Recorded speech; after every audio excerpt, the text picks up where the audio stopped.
Ignace corner, beyond Bent. Janssen! And Blackburn Rovers are 18 minutes away from a Premiership return. As far as Stewart, just outside the penalty area, clips it central for David Dunn. David Dunn equalises! It just had to be! Dax corner and it goes, glance towards goal! And Rovers have taken the lead! And Charlie Mulgrew has scored his 14th of the season. It may well be the goal that sends Rovers back into the Championship.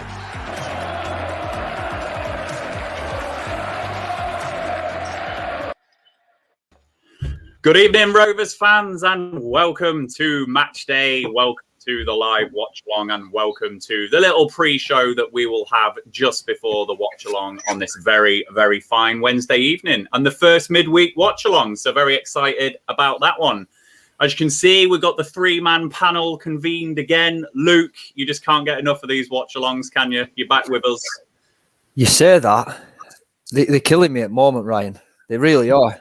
I could do with a win tonight, because I'm beginning to think it's got to be me or you that's the bad luck charm, and only one can go. So we'll see what happens. Well, maybe we've brought in a good luck charm in Joe, Rovers Analytics. How are you, Joe? How are you doing? Yeah, not so bad. I was just telling the lads before we started, and I'm just going to disclaim now before we begin that I've got some chronic tooth, jaw, ear ache. I've got a bit of an infection, so I'm in a lot of pain. So if you see me grimacing, it won't just be because of the way we're playing or thinking about Luke's prawns. It'll be because I'm in some serious pain. So if you see me pop a pill as well, don't worry. You don't need to check in on me. I'm okay. Most Rovers fans are in severe pain at the moment, Joe. But yeah, another disclaimer from me. My prawns will be being delivered from that kitchen right over there at some point. So if I'm eating on this stream, bear with me, viewers. Oh, Luke, love it. I am just going to do a good shout out to the early starters. Kevin, you have been in very early at 5 to 7. So good evening to you. Good evening to Chris. I've arrived prematurely. Good evening, everyone. And I think also, Matt, you were in nice and early as well. Good evening to you. Just a few things before we start then, guys. I don't know if you have seen, but we have now launched a Discord server, which you can find a little advert for here. If I just get rid of that comment, there we go. Got a new Discord server, which is basically like a message board for those of you that aren't familiar with Discord. But we've got lots of different sections and topics on there that you can contribute into outside of our normal live streams and everything else like that. So have a look in the description underneath this video on YouTube, etc., and you will find how you can join that. Just another thing, as we always ask you to do, please do show us your setup tonight. How are you watching the game? Have you got me, Joe, and Luke on a laptop and TV like Pro Slated Dog did there? Or have you got something slightly different? So do tweet us with your images of how you're enjoying the game today. Absolutely, please do that. And before we make our, we will just remind you, of course, that we are sponsored by 6yardsout.com. The Rovers Chat YouTube channel is proudly sponsored by 6yardsout.com. They've got retro football from every era with mugs, phone cases and much more. They also have plenty of Rovers goods, including apparel with the famous 94-95 season and this season's kit. Check them out using the link in the description below. Got plenty of comments streaming in, so hello to everyone. Lots of you joining us and some new names on there as well, so really good that you've joined us. If you're not subscribed to our YouTube channel, hit that subscribe button. It is Rovers Chat on YouTube, and if you're not following us on Twitter, it is Rovers_chat on Twitter as well. But I am going to just go to one comment from our very own Dan Ainsworth, who Dan, you're asking after Andy Simcox. Here it is. He was asking after you last night. He missed you on the other side. He was asking where Silent Dan was quite a lot. So Silent Dan finally chirping up. Yeah. So Andy's obviously not watching this stream now, but he's definitely asking after you as well, Dan. So Joe, Luke, let's get on to the very, very big talking point to start this stream, which is the team news. Couple of surprises in there perhaps, and one probably less of a surprise, which is that Ryan Nyambe has not made the squad, although I have seen him on iFollow, so he is at Ewood Park. Taylor Harwood. Imagine that, Ryan. Hey? How's he managing that? We're in Barnsley, mate. In Barnsley. Bloody hell, yeah. Been a long day for me. And that's why he's not in the squad. He's at Ewan Point. Yeah, he's got on the wrong coach. Nyambi is at Oakwell. I saw him. We're here for a full 90 minutes, guys. Stick with us. Thank you for that, Joe. So yeah, big team news. Nyambi has not made it, and a few names in there. Harwood Bellis, as I say, Elliot Bennett has made the starting lineup, and then it looks like potentially a change in shape, unless anyone is going to say any different. So Joe, I'm going to come to you first. Your instant reaction to that team news? Interesting, yeah. I mean, obviously, Rovers Analytics is the name down there. For anybody that's watching that doesn't know, obviously, you can have a look on Twitter, but the stats is kind of my thing. So obviously the work that I've done in myself preparing for this one is looking at Barnsley, and basically I've had a little look at formations that they've faced, and as much as I'm surprised to see us change shape, Barnsley do win 27% less matches against 3 and 5 back formations. They are much more successful as a team, especially at home against 4 at the back formations. So, you know, from a statistical standpoint, it doesn't shock me. But from a Mowbray usually sticking to his plan A, it definitely does.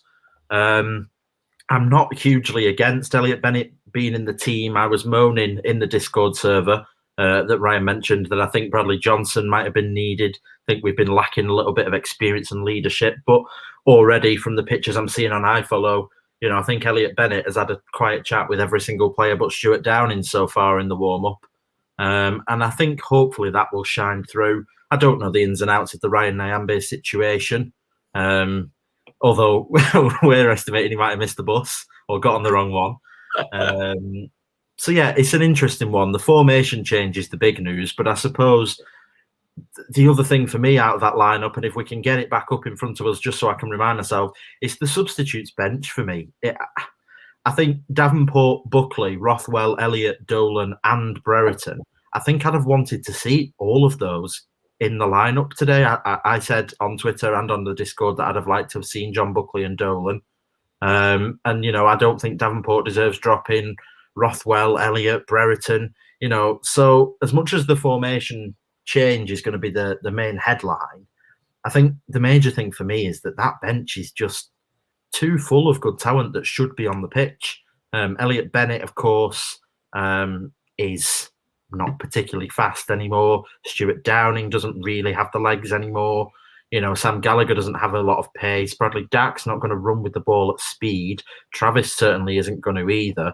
For me, there isn't a single player there, bar Armstrong, who's going to be right at the top end, who's actually going to progress us forward with the ball. So I'm estimating that really this is going to be pumping it forward, winning the second balls, getting it into the box from minute one, really. Yeah, and I'm going to stick the dagger in on Dan a little bit more, if only to just deflect from the fact that I didn't know where the game was tonight. Taylor Harwood Bellis seems to have taken Ryan Nyambi's number now as well, Dan. So you've got Ryan Nyambi well and truly out of this club as well. So nothing to see here, guys. Luke, I'll keep the graphic on screen.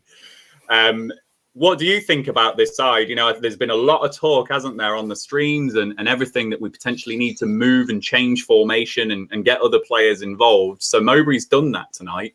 What's your thoughts on the side? How are you feeling about it? I don't know if it's like, you never know with Mowbray, do you? Whether it's maybe just a deflection technique, like when you're fought in a lift and take your shoes off to, you know, take away from the smell sort of thing. But I don't know. For me, I was looking forward to. I put it in the Discord this morning that I'd been quite happy to see a back five. Simply because I think we now have the players to do that. And as soon as we signed Harwood Bellis, I thought maybe that's the direction he's going in. The Nyambi thing doesn't shock me, that Nyambi's been dropped. Because in my opinion, I feel like something's going on behind the scenes there. It's not my place to speculate, but I certainly don't feel like he's going to be signing a contract anytime soon. And I think it's going to show now in the close season that that's the case. And he's going to be going away from Nyambi now. Other than that, like I say, quite interested to see the back five, see how that works. Big game for Branthwaite after the last game, because I could have seen him getting dropped. Not advocating that. Certainly don't want a teenager to be getting dropped and hammered after a bad game. So it's an opportunity now for him to get back on side, get back in his stride, and hopefully play a few more games on the bounce. Not get dropped from his side. But then, like I say, if it does happen, he's then the player to drop out if we go back to a back four. So it's his place to lose now, I guess, on that one. He's certainly going for experience. Downing and Bennett in there. That's for me obvious. Again, like Joe said, all that talent on the bench, but I think that's half the problem now. We've got such a talented squad and so many players and senior pros to add into the mix that you're thinking, how does he get all them players in? And all these fans, all of us have got slightly different opinions. We're all going to be, me as well. I want Dolan to be in that squad. I think he absolutely deserves to be in that squad on merit, that starting lineup.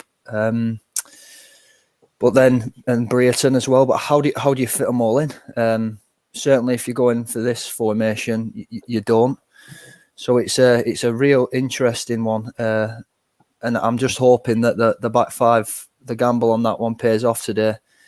It'll be interesting, Luke, and I'd love to hear your thoughts on this. What do you reckon? Because I don't know. I don't have a clue. Will it be 5-3-2 and Gallagher and Armstrong as your two strikers and a midfield three with Dak, Downing, Travis, or could we see Downing and Travis sit and Dak go through the middle as a false nine, and Armstrong wide and Gallagher wide? It could be a 5-2-3, which might be even worse. What do you think? I don't want to be seeing Gallagher wide. I think. Who is it? Is it Rich Sharp maybe that put the lineup on as a 5-3-2 with Armstrong and Gallagher playing central? I think I'd prefer that. I think that's where Armstrong's been so unfortunate recently, because we've been playing in such bizarre formations that he's almost been isolated up top. And I think if he's got Gallagher to maybe feed off a little bit, that's gonna suit Armstrong a little bit better. If we play with Dak as a false nine, then I'm afraid it's going to be a very quiet game for Adam Armstrong unless he plays close and plays off Dak. I want to see Armstrong central. I really do, because that's where he's been scoring his goals. So fingers crossed. That's what Mowbray sees. We win when we've got a free scoring Adam Armstrong. It's just as simple as that, really. So let's hope that is the case today. Yeah, let's see what happens and see how we line up at that starting whistle. But Joe, it bloody wouldn't surprise me if Dak was a false nine, because that'd just be in keeping with the overthinking from Mowbray, wouldn't it? I'm just going to dip into the comments. So, Gary, you asked the question here: is anyone streaming the game, lads, tonight? So for those of you that are going to stick with us for the watch along, at about 22, maybe just after 22, we'll start gearing up, syncing our streams. So we'll pause ours for about 10, 20, 30 seconds just to allow you all to catch up with us, and then we can share the game together. And for those of you that aren't watching, we'll obviously describe the action a little bit for you and whatever. I'm just going to go into the comments that we've had from people on the team news. Michael Pearson, stunned by Bennett starting and not in a good way. Hunter's Army rooting for Benno to have a stormer tonight. David Park, I reckon Gallagher right back tonight. Oh Christ, we've not thought about that one. I hope not, David, but who knows? We'll see what lines up. Luke, your mum's back with us. Pam's here again. Look, she's a star.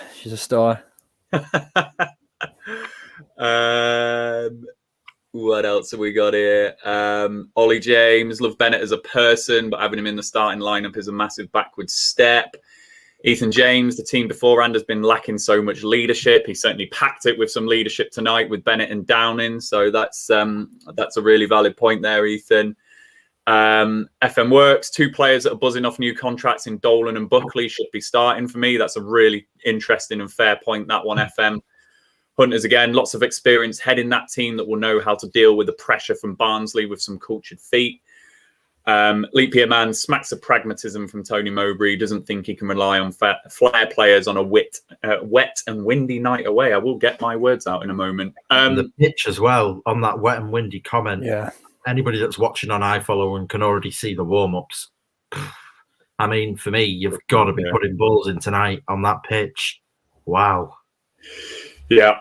So, Joe, just before we start to gear towards the stream, just a couple of other things. So, Ryan Nyambe is a big topic of discussion at the moment. Some really interesting comments from Mowbray in the Lancashire Telegraph over the last couple of days. So, he didn't name Nyambe in this, which I thought was slightly insulting as well. So, I think the right fullback who's played in the last 2 games has struggled in the last couple of matches. And so I made those changes. I don't think there's any secret about that. Let's see as we move forward where Taylor goes and what we do with him and the opportunity he gets. Obviously, we now know that Harwood Bellis is starting over Ryan Nyambe. And also within the same article, Mowbray was quite defensive of Jared Branthwaite and really backed him. You know, this is a player who's on loan from Everton. So what's your take on this Ryan Nyambe situation? You know, what's going on? You know, what are you thinking is going to happen from this point? Well, Tony Mowbray is a football manager and he's our team's football manager and he's paid to have an opinion. And if his opinion is that Ryan Nyambe isn't doing well enough, then that's fine. That's his decision to make. And he has to live and breathe by that decision. And if that decision backfires, which it might, then he'll be out of a job eventually. You know, there's all this speculation as to whether he wants to be here, whether he really wants him here. And, you know, the contract situation could be absolutely anything. You know, it could be agents, it could be disagreement on valuation, it could be that there's a club that's after him. You know, so the manager's got to make those decisions, and anybody that thinks that the manager would drop a player because he won't sign a contract, you know, Tony Mowbray will be desperate to win a game of football. You know, there'd be absolutely no reason to play a team that he didn't think would win the game. He's just going to end up without a wage. So, you know, he obviously believes that this is the best thing to do, and time will tell as to whether it is, and if it isn't, it isn't. But speculation that, you know, Ryan Nyambe and it's all political and Gallagher plays because we paid a certain amount for him, and, you know, it doesn't work like that. You know, we've seen that with Elliott. He's missed the last 2 games now, including this one, in terms of starting. So, you know, Jurgen Klopp's clearly not got his balls in a vice. Clearly, he can make his own decisions. So, you know, the tinfoil hat, you know, theory that, you know, it's all political and all these decisions on the field are just made because of friends and contract situations. And, you know, I don't subscribe to any of that. He obviously thinks it's the lineup that's going to do well. Let's see if it does. And if it doesn't, then we can sit here and say, what an absolute joke. We got that wrong. And eventually he won't be the manager. And if it goes well, everyone's got to hold their hands up and say, what a great decision to put Elliott Bennett in. Yeah. I mean, on the lineup, Joe, you know, I said it in our private chat, you know, he's taken a risk with that lineup tonight. I really hope it does well. But, you know, if it doesn't come off for him tonight, and with the fan base on the teeter edge that it feels like it is at the moment, you know, if we lose this game with this side tonight, you know, he's really created a problem for himself, Mowbray. So he's got to be confident with that side, hasn't he?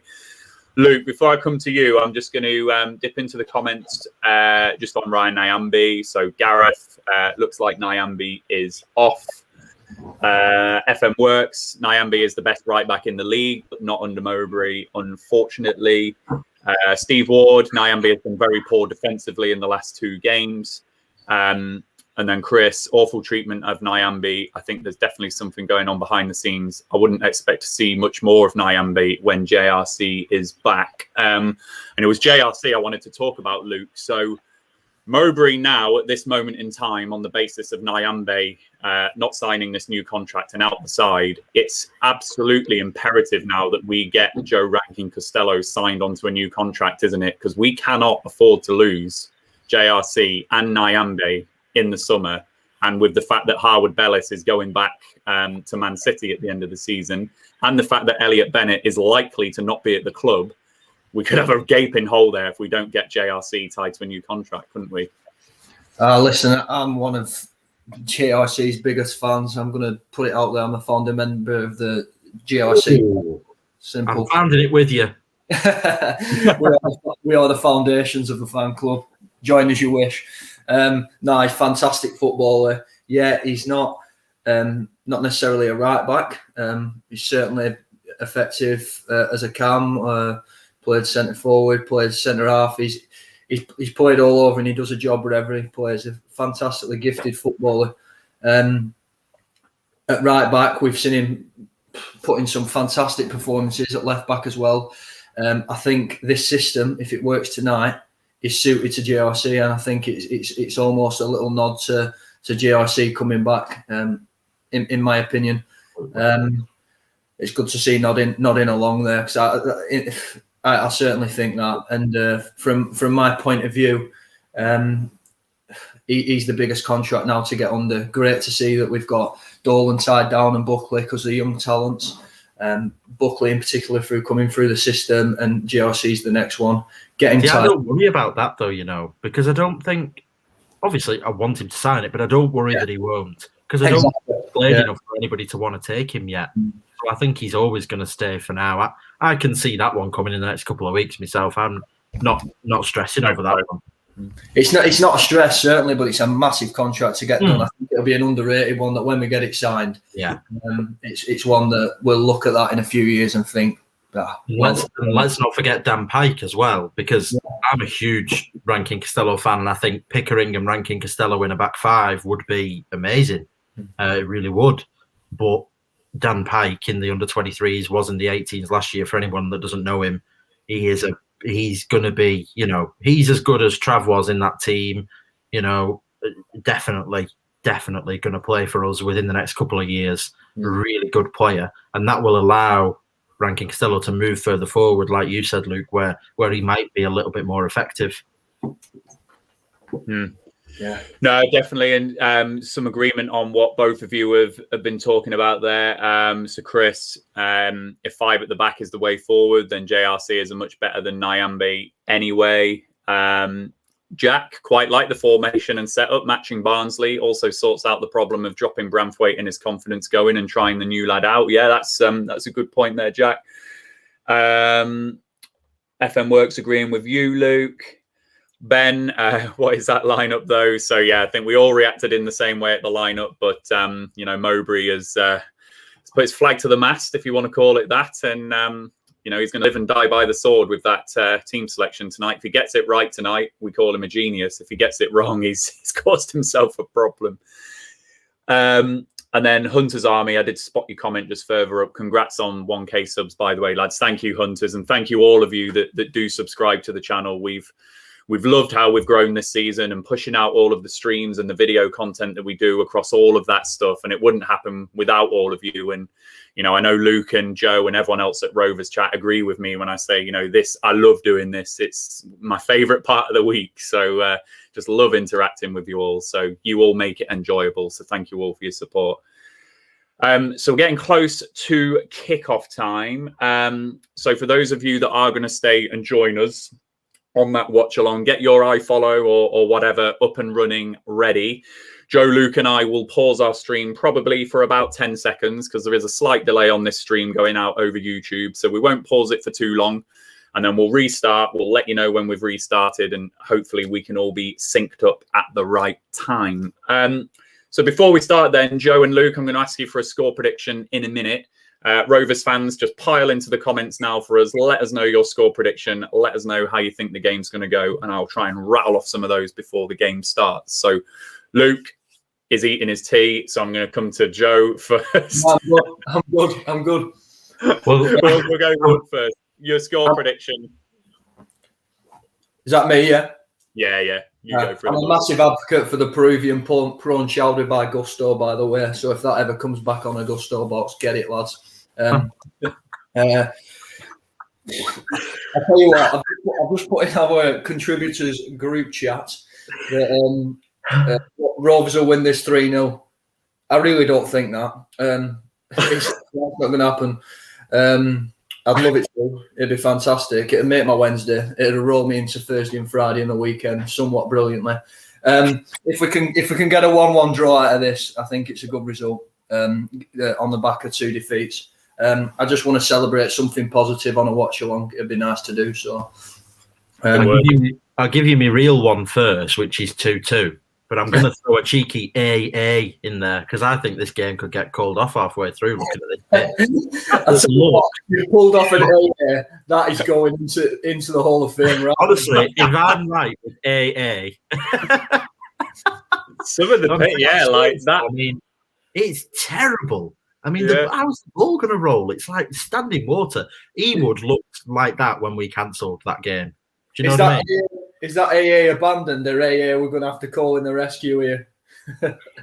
For now. Yeah, I'm not going for PP because I think we're going to kick off. I'll go for AA and C.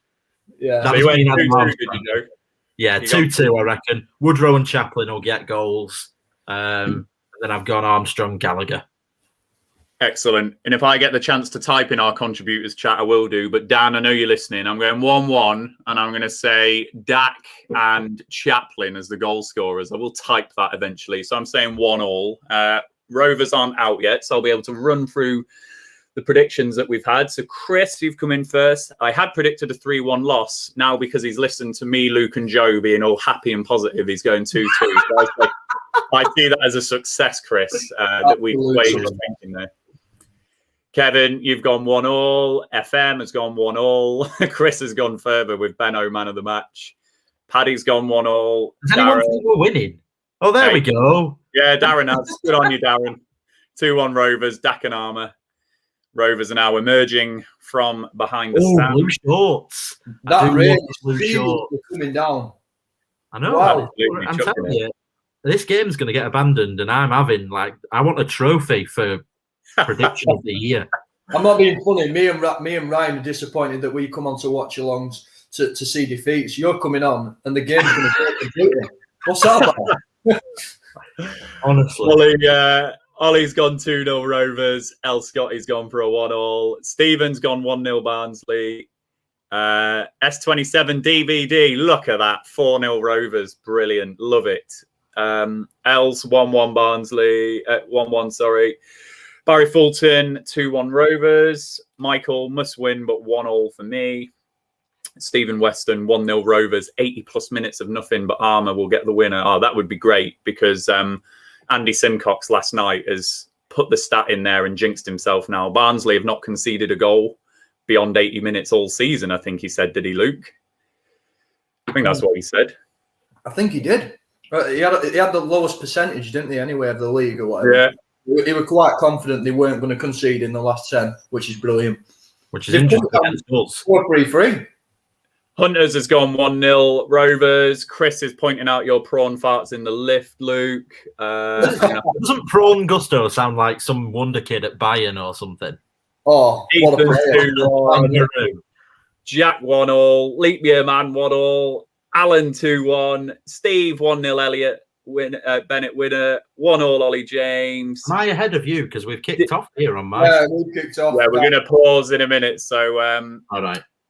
Hang on. When we can see a clock, we will pause ourselves, Joe. So, Luke, if you're ready as well.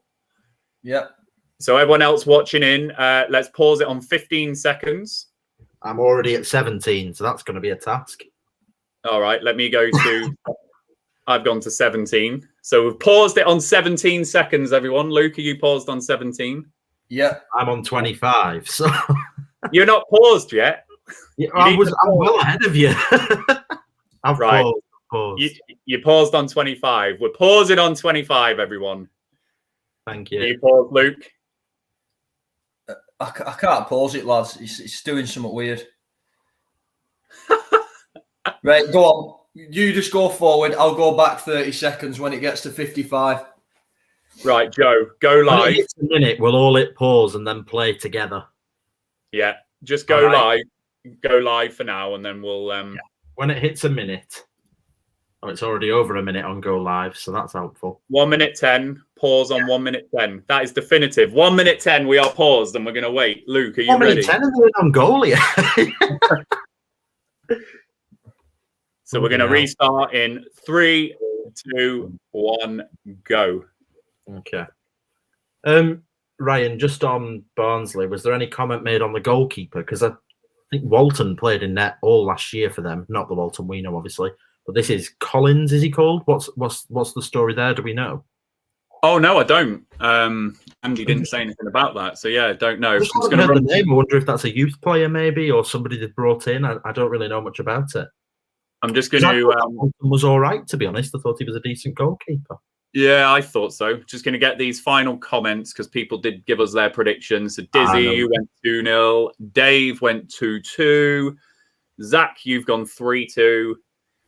There we go. So everyone in the comments, just because Luke had an issue with pausing his stream there, if you all managed to sync up with Joe and I at least, Luke will catch up.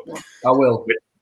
We are now at 2 minutes 5, 6, 7. I'm hoping that matched up with you there, Joe. Around. I think I'm about 2 seconds ahead of you there, but that's culpable. Well, you could press pause just for 2 seconds. 1, 2. So hopefully, if you read your minutes out to me. Hang on, we're just in a replay. 2:28, 2:29. I need to pause, so read your again. We've been doing it all game. Bloody hell. I just won't react if anything happens. Oh, God, I don't think I'm going to be able to achieve that. Right, I'm pausing at 2 minutes 50. Tell me when you're there. Okay. Well, I'm already past that. This is quality. Anyway, lads, you're trying to watch a game here, so... It's good in the early minutes. It's just so you don't get Joe celebrating. Oh, Newman can't watch.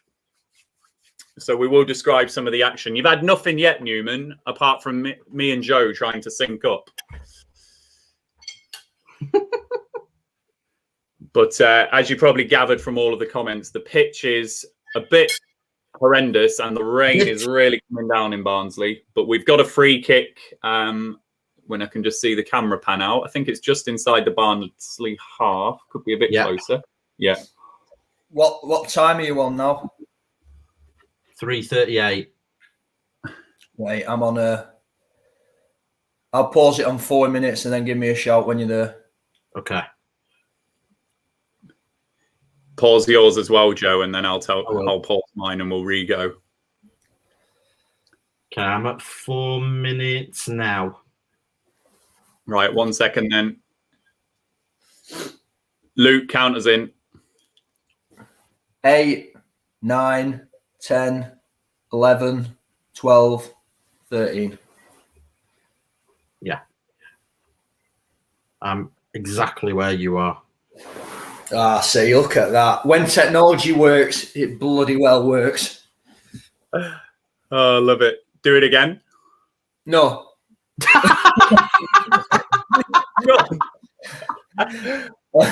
35, 36, 37, 38, Good. 39. I think you're 1 second ahead of me just, but I'm happy to just live with that. Let's just let's leave it. I'll drink some water to that. Oh, and nobody. In fact, I think it's me. I'm pausing at 5 minutes. Tell me when you're at 5 minutes. Fucking hell. Sorry. 57, Yeah, 58, 59, 5. 5. Right.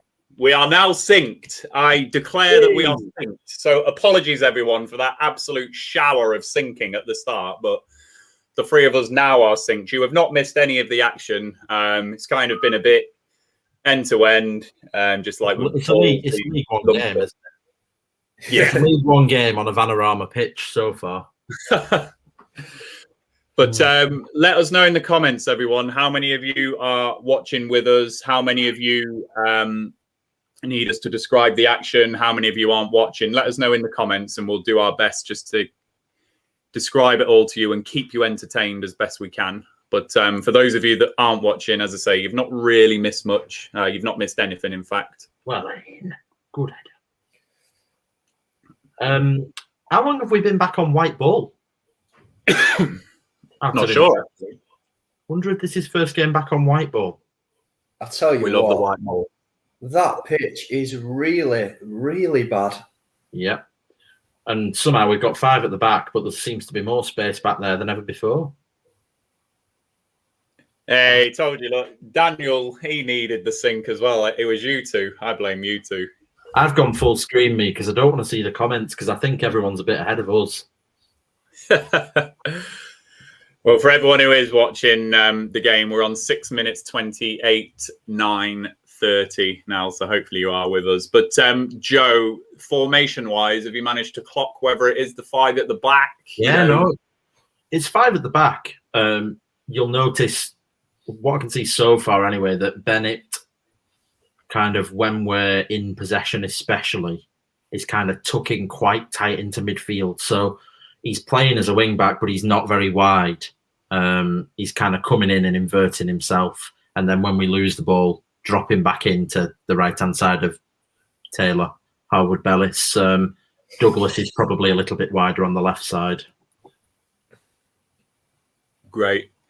So we got Kevin's not watching, Dizzy's not watching, Darren's not watching. So we'll do our best to describe the action to you guys. So hopefully we can give you a good feel of what's going on. But as I say, you've not missed any chances or any kind of spells of possession for either side yet. It's very scrappy, very wet. Yeah, I would say it is a 3 in midfield. It isn't that 5-2-3 that I worried that it might be. I would also say that I think Brereton. It's a good save from Ǩ𝐿𝐶 there. So we'll just describe this once Barnsley have just turned the ball over. Need to get it away. There's less. We'll describe it in a moment. The cross been put in from Barnsley. Ǩ𝐿𝐶's come and claimed it. So for those of you not watching, made a bit of a mess of it on the edge of the box. Harwood-Bellis and Lenihan going for the same ball. It bounced back to Connor Chaplin as well.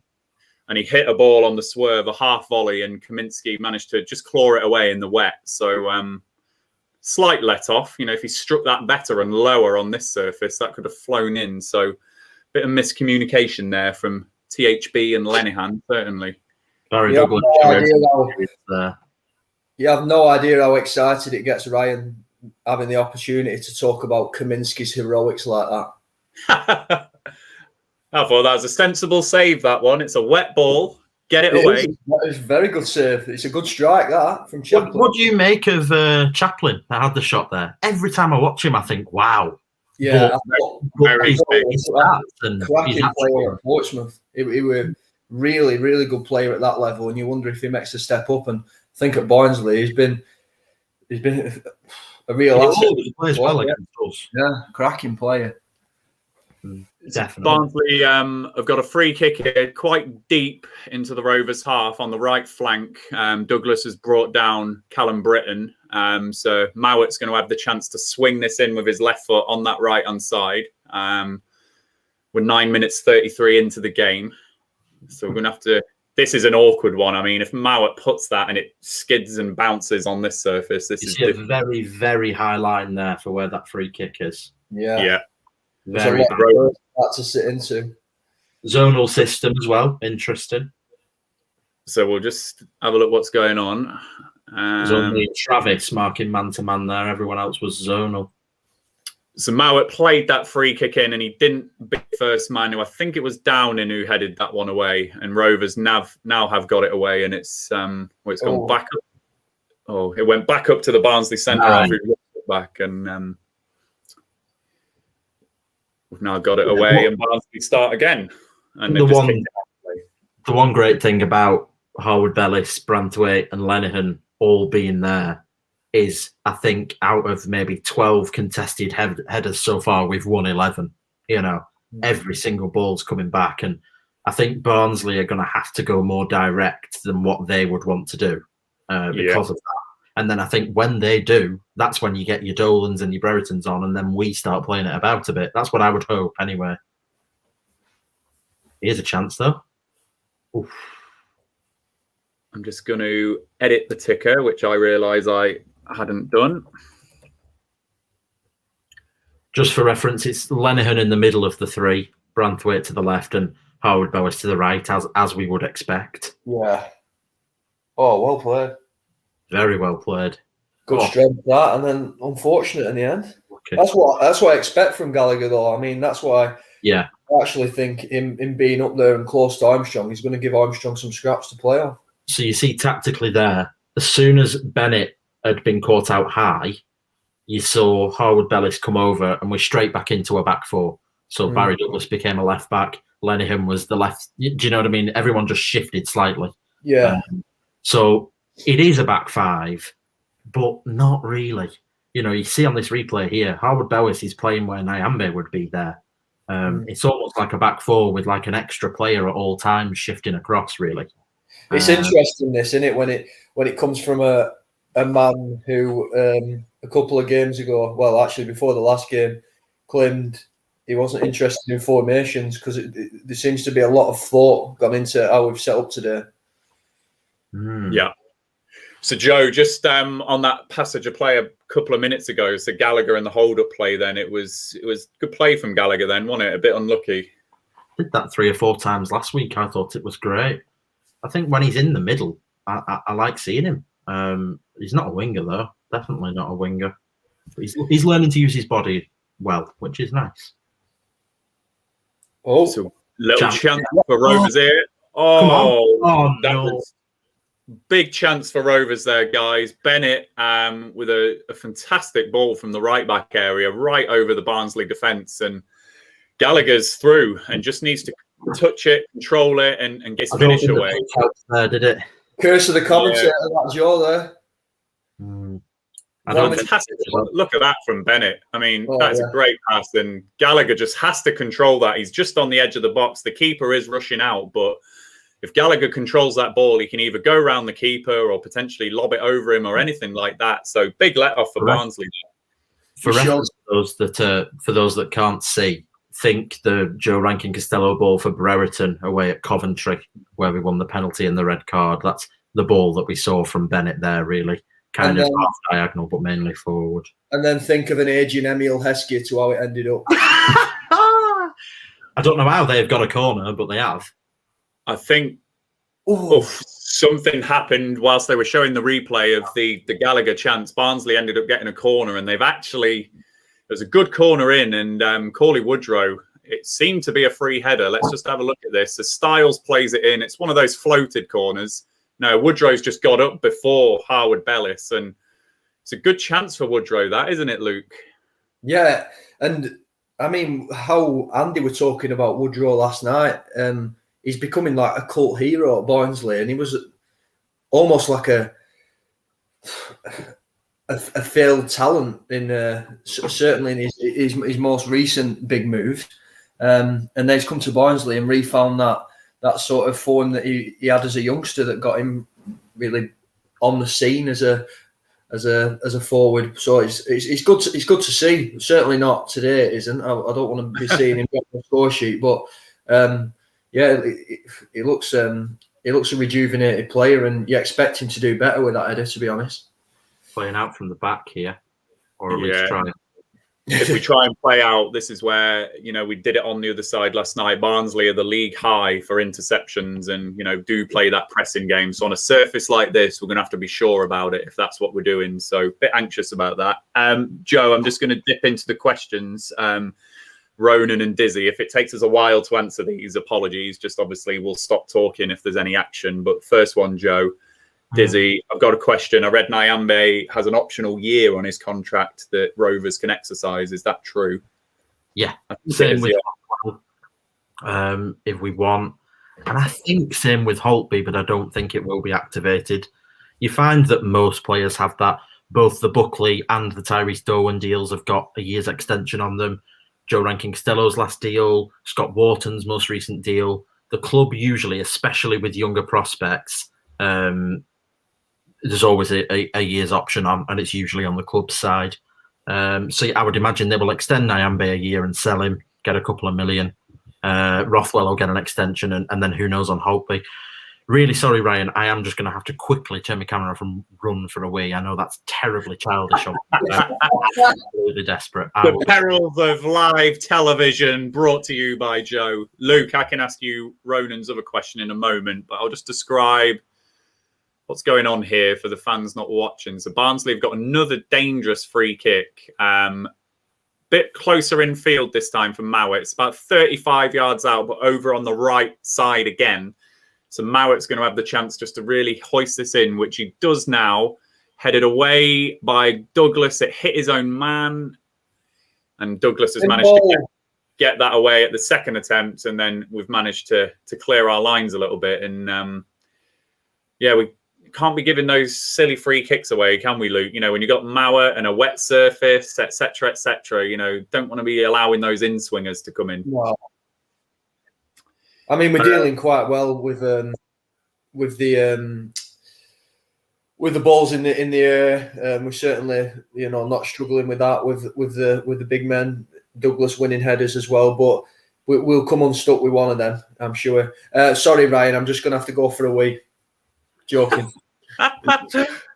You can have Ronan's question here. Look. Do you think there's such a thing as home advantage in the COVID area? And hello to you in Dublin there, Ronan. Good to have you along with us. Hello. Joe, you've not done your flies, mate. Shut up.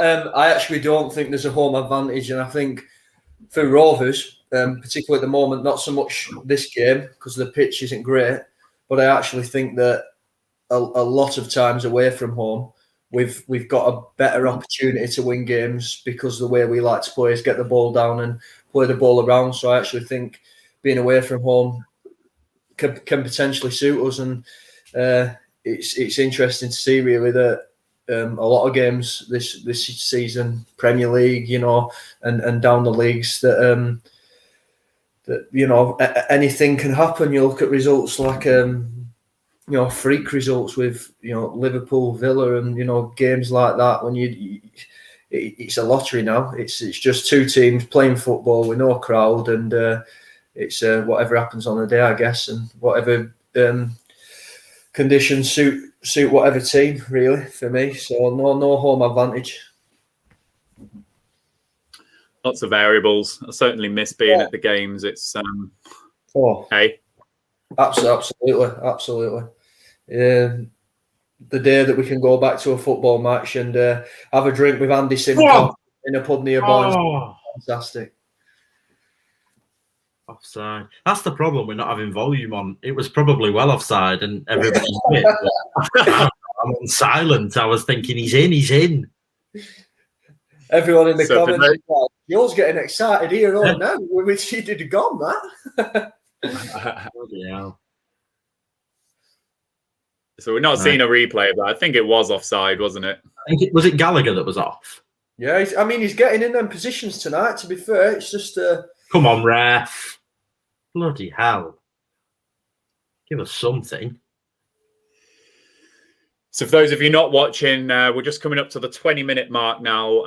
Barnsley have had a couple of dangerous free kicks out on that right flank, and we've defended them well enough. Just the one chance, really, from Connor Chaplin for Barnsley, which was clawed away by 𝐒𝐿𝐿, and then just the one chance of note for Rovers, really, that excellent ball over the top from Bennett, and Gallagher just unlucky with his control, couldn't get it under, and we lost the chance. But Barnsley on the attack again in our third.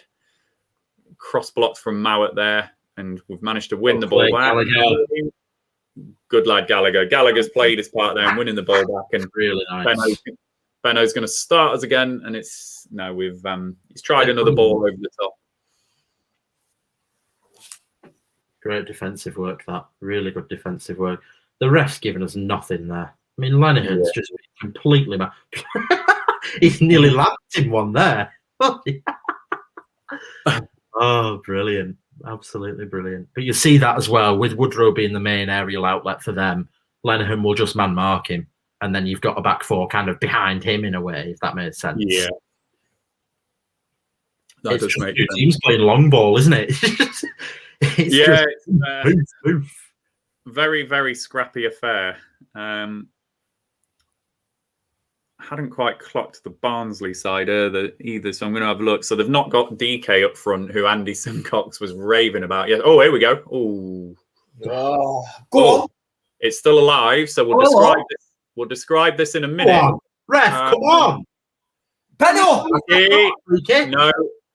I'm not on about the penalty. I'm on about the shirt pull on Barry Douglas.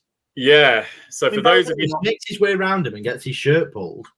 so we'll just describe this for those of you not watching. So Lenihan's it's a hopeful ball forward that's found its way through to their keeper, who slid and mishit it. Douglas managed to retrieve it on the edge of the box.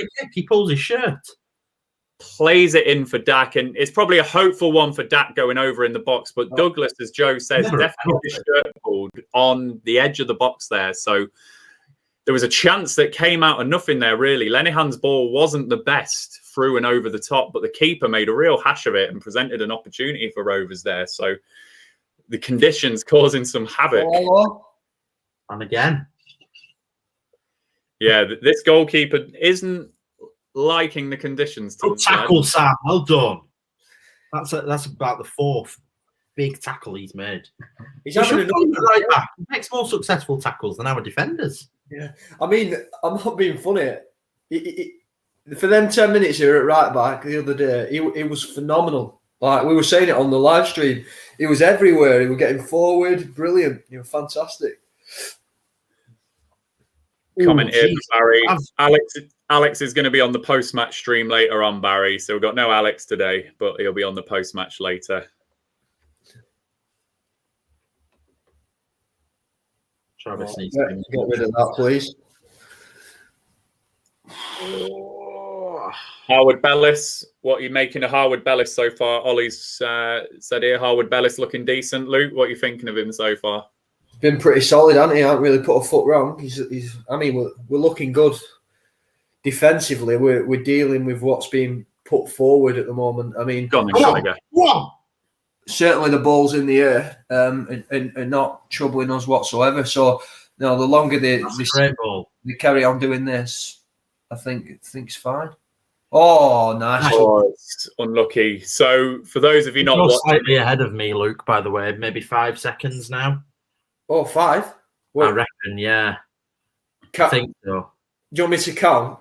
27, 28, 29. It's only about 2 seconds, to be fair. 2 seconds. Where are you, Ryan? I'm bang on where you are, Luke. Could you give me 2 seconds, guys? Yeah. Is that all right? So, Luke, yeah.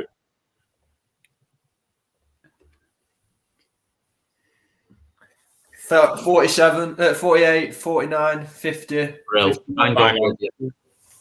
Bang on with that. So sorry, guys, for those of you that weren't watching it felt like Rovers had the first real kind of possession-based part of the game where we popped a few passes about.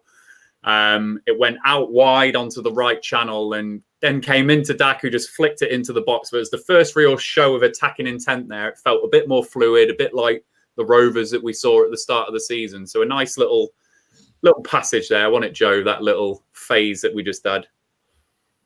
Yeah, it's interesting.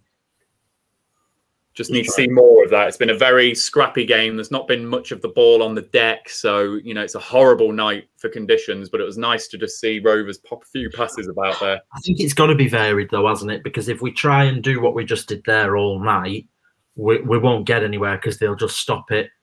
We've had one chance, which is, 2 chances that have come from big punts forward, and now a chance that's come from playing it forward. And I think if we keep rotating that round, we should be okay. It's when you see us with no plan B that's frustrating. So good signs, definitely.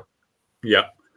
Be interesting to hear from anyone watching if they're listening to the commentary, what the commentators are saying about the pitch and the weather, etc., and whether there is any talk of the infamous 𝐴𝐴 coming through. It's cutting up somewhat dreadful. Fancy it. Connor Chapman there causing a few problems. So the ball went into Cauley Woodrow, who held it up nicely, flicked it off to Chaplin out on that right. And they've retained possession. It's back to Chaplin, dinks it in, headed away. Oh my word, that was a close chance. So yeah, they managed to retain the ball after that possession. The ball got crossed in, aimed for Woodrow. It then fell onto the edge of the box. So let's just watch this again. Chaplin headed away by Harwood Bellis. Yeah.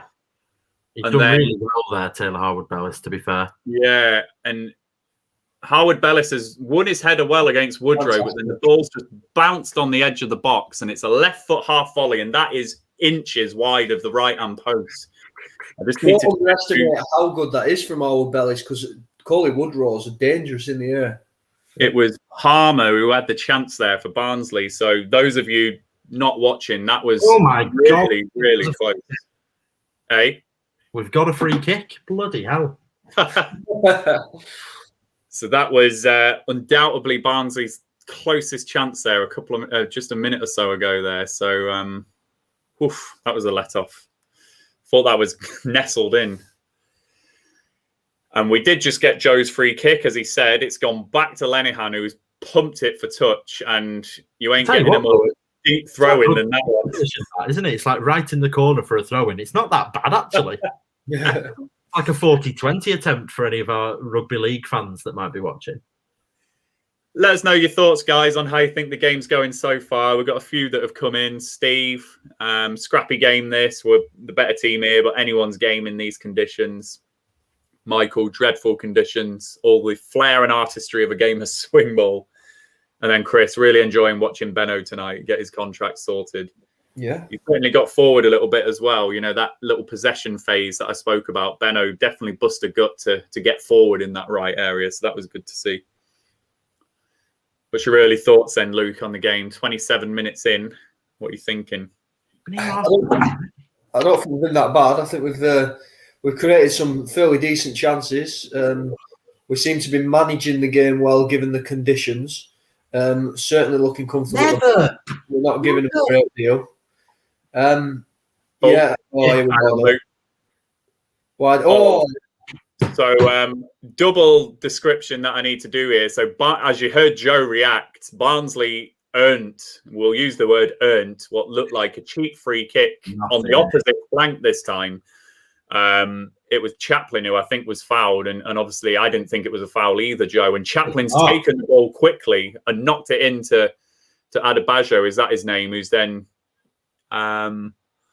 just on the kind of the left-hand portion of the box, about 12 yards. Adebayo, he's called, sorry, and he's tried to curl it, and it's gone central, and Kaminski's been able to tip it over. So big chance again there for Barnsley, intelligent from Chaplin, and it's the corner that Mowatt's going to take now from the left-hand side. We need to not get caught out with that, the quick thinking. That's when Rovers come unstuck, just not thinking fast enough, switching off. And it's a very, very poor corner from Mowat. He's not got any height on it, and it's been cleared by Barry Douglas at the front post. So they've got a throw-in now deep, and it's going to be a long one, is it? No, I thought someone was coming over for the long one. Oh, Bellis again. It's coping well today. Yeah. So Adebayo's got to help. Travis has got to help Benno there, because he bossed Bennett for strength there, Adebayo, when he received that throw-in. Very animated Benno tonight, which I like to see. Yeah. Goal kick, have we? Yes. So good work there from Bradley Dack, helping out defensively and earning the goal kick off Callum Styles. So Joe, half an hour into the game, what are your thoughts, mate?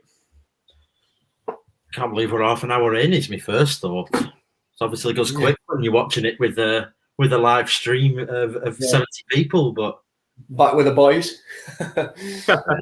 To be honest, it's probably the first game that's felt like being back somewhat to watching football in a normal way, because you're just making comments as you go, really. But just a rubbish game, really, isn't it? It's not pretty. Paddy, your comment here. We do a lot of discussion on our live streams, so I don't know if you've ever been on our pre and post match live streams. We've definitely covered Tony Mowbray, and fans definitely do have their opportunity to air their views. But we're never just going to be on this channel calling Mowbray and calling Benno shit and things like that. So we'll do it in the right way. That's poor from Lenihan there. Giving it join us post-match, Paddy, if you've never have before, and you can join other fans.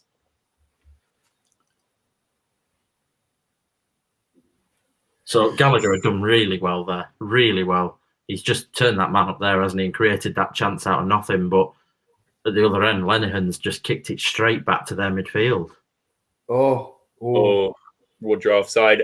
Yeah, that run there, and Dizzy's picking it up from our description here. Gally sounds busy as usual. That run that he did there, Joe, was kind of what you saw. You saw a lot of it in the league, in the relegation season, didn't you, when he was on loan? It was those driving runs. Yeah, that goal against Brentford on the last day, that's what that looked like.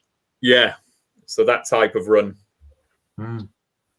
He's been the most animated player on the pitch for me in terms of creation up front. Yeah. It's a better game from Gally, this one. Yeah. Here you go, Joe. How does this compare to hosting Match of the Day, when you went to the BBC that time? Well, I think the real toss-up is whether Ryan's better than Andy Bays on Radio Lancashire. A bit of rivalry there. I don't know. He's royalty. A bit more freedom to speak my mind, so... So Douglas has got the ball on the left wing here, dinks it in with his right foot. Daki goes up, cleared away by Barnsley, but that again was a chance out of nothing. It was pumped from the back, and just Douglas found himself in _𝐂𝐻𝐿 on that left. He has again here. Now he's offside. So he's offside this time, but Douglas is finding a little bit of space there now, in behind Callum Britton, I think it is. So that's probably one for us to explore if Douglas is brave. Oh, just a quick one, Joe. What player are you missing most in and around the Rovers squad this year, and why is it Charlie Mulgrew?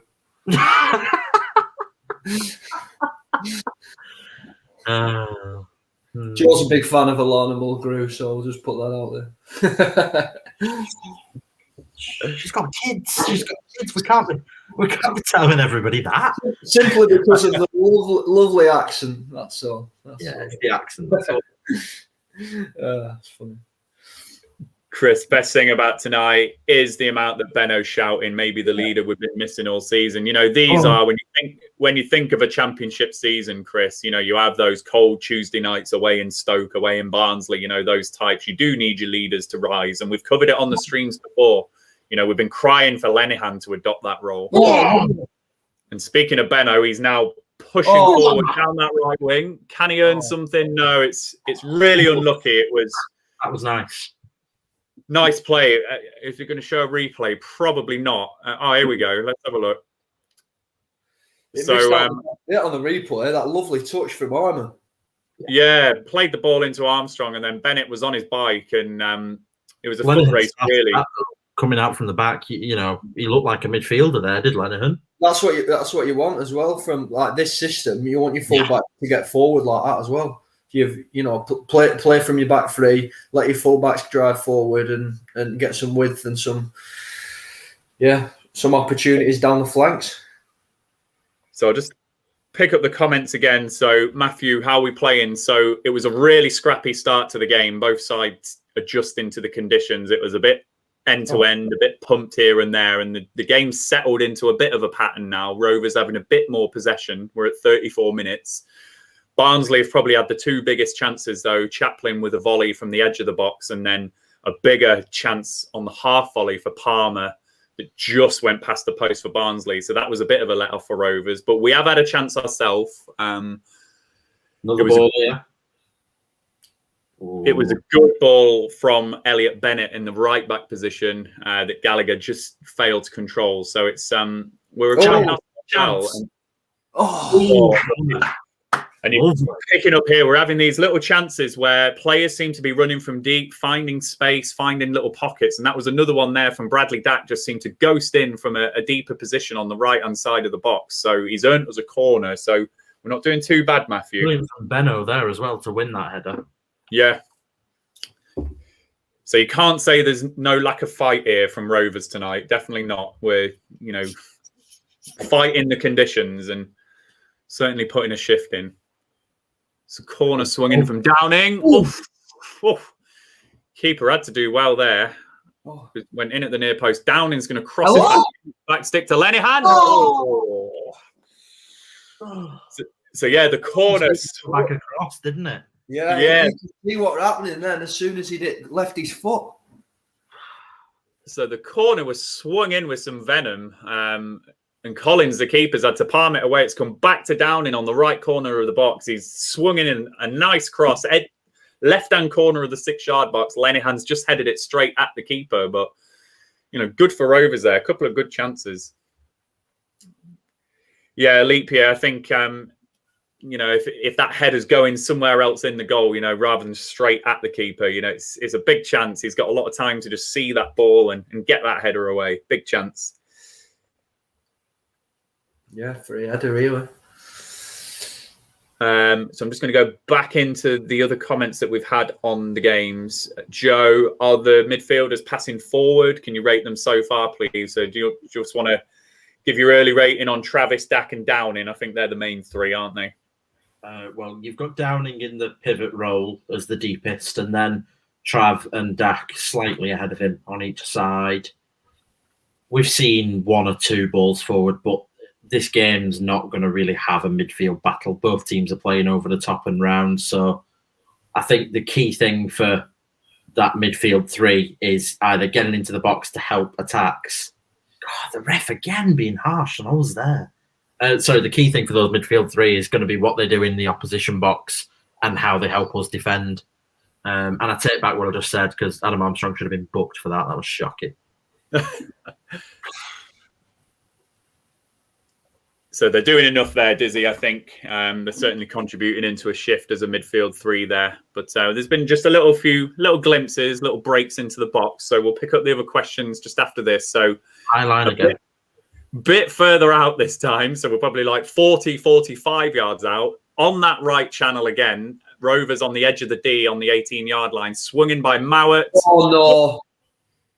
Oh, offside. Well, we said it was a high line, and that's why you use it. Whew.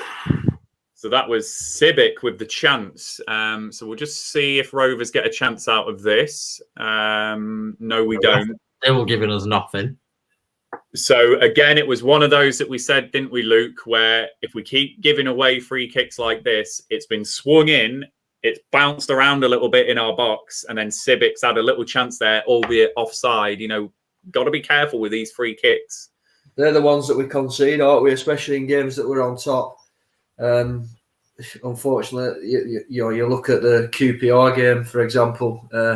Another one of them bounces round a bit, ball comes, drops favourably to someone in that position, and you find yourself 1-0 down. We don't want that to happen today, especially when, as 𝐂𝐿𝐹 said earlier in the comments, we've overall managed this game quite well. So the opportunities are coming, and we need to take one before the sucker punch comes, and we end up with Groundhog Day and history repeating itself a bit. AA could be on here. It could be on. The referee was just checking the pitch then. Watched him. So him. Joe's pulled an AA. What I will say, just looking at that replay, lads, Bennett absolutely flew into the block on 𝐕𝐈𝐃 there. 𝐕𝐈𝐃 had that chance, and Bennett flew across, so really putting his body on the line for the cause there, albeit offside. Huge credit to Bennett, because Mowbray's obviously seen something in training that Elliot Bennett's come back from his injury rejuvenated and ready to put some fight into this Rovers side. So he's certainly done that in the first 40 minutes of this game. Credit to him. Yeah. So then we'll just have a look here. Half an hour or so in, do you guys like what you're seeing of the formation? It's certainly getting it's getting some good stuff out of Gallagher and Bennett. I think you've heard us talk about those two, Chris. Bennett's been getting down that right-hand side a little bit. Could probably see more from Barry Douglas in an attacking sense, but we look solid enough, and has been picked up in the comments here from Ollie. Overall, we are managing the game well, and the conditions. It's a horrible night. It's blustery. It's wet. The pitch is a shocker. So feels like we're digging in. Feels like we're solid and tight. So, liking what we're seeing. We haven't needed to do a Rovers chat spring watch yet, so it shows the game has been half decent this half. That's offside. Well offside. Brave, though, from Harwood Bellis, going in where it hurts. So it was a ball put in again. Woodrow went for a bit of an overhead kick, and Harwood Bellis. Oh, no, he's not thrown. It looked like he put his body on the line. He didn't really, did he? I thought he'd gone flying into that, but he didn't. Giving him some real credit there, Ryan. I was, yeah. It looked, on the first view, it looked like he just threw himself a bit at that one. Oh. Yeah. I mean, Barnsley, there are just a few balls where, again, that one was just something out of nothing. So, let's just have a look at the replay. So Gallagher wins the header and it's bouncing and it's an awkward bounce. And Mads Andersen just was a bit hesitant and Armour nearly stole in and nicked the ball, but Collins came out and retrieved. So with the pitch how it is bouncing a bit unpredictably.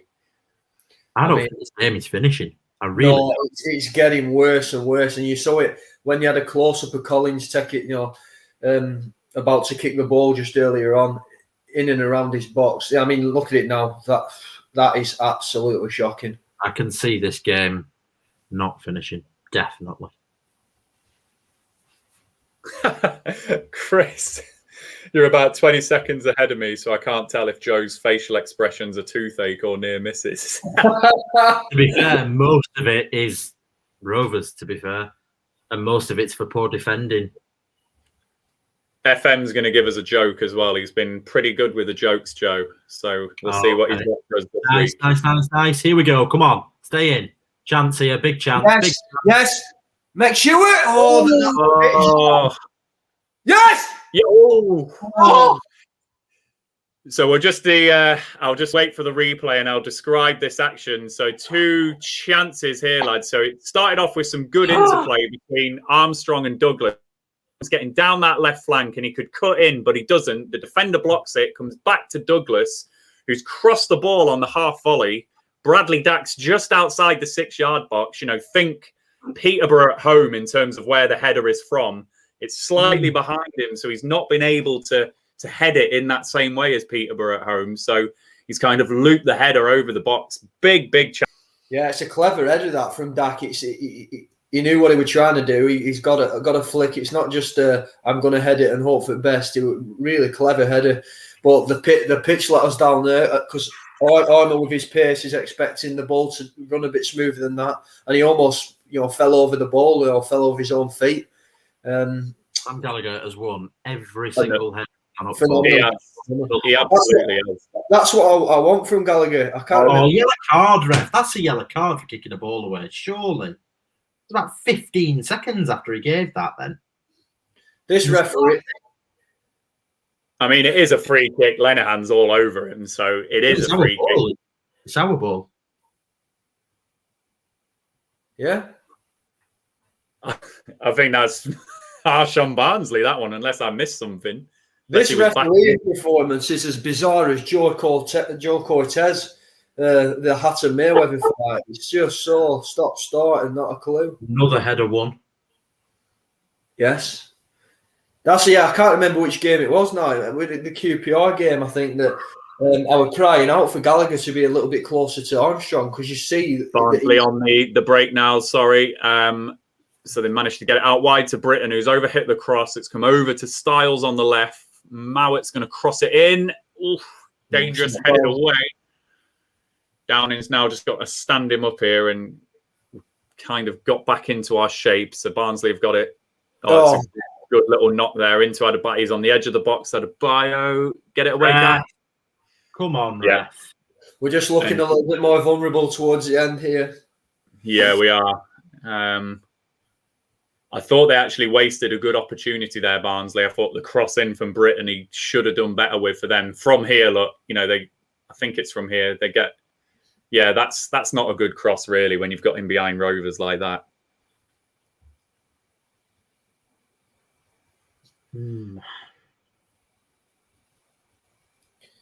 So yeah, just as Luke says, we're just finishing the half on a slight wobble there, so we'll probably just get to half time now. There's 50 seconds left. It's a good take from Gallagher here from the goal kick. Can we earn ourselves a corner? No. He's done well there, to be fair. Yeah, he's been really well. By far. Gallagher's been superb this half. When you're thinking a cold, wet night in South Yorkshire, Gallagher's rising to the challenge tonight, so he's doing well. Go on, Barry. Jesus, ref. So 20 seconds to go, guys. For those of you not watching, it's just being headed, a bit of head tennis towards the halfway line now, and it's going to go out for a Barnsley throw in deep in their half. No, it's a Rovers throw. If we're quick here, We might know. Got 3 seconds. I suspect the ref's going to blow. We're fairly deep into their half. Is this going to be it? As soon as he throws it, going to be half time, I think. No, he didn't even let him throw it. Half time. So 0-0, guys. Luke, instant reaction before we have a little break. Horrible conditions. Horrible Wednesday night in Barnsley.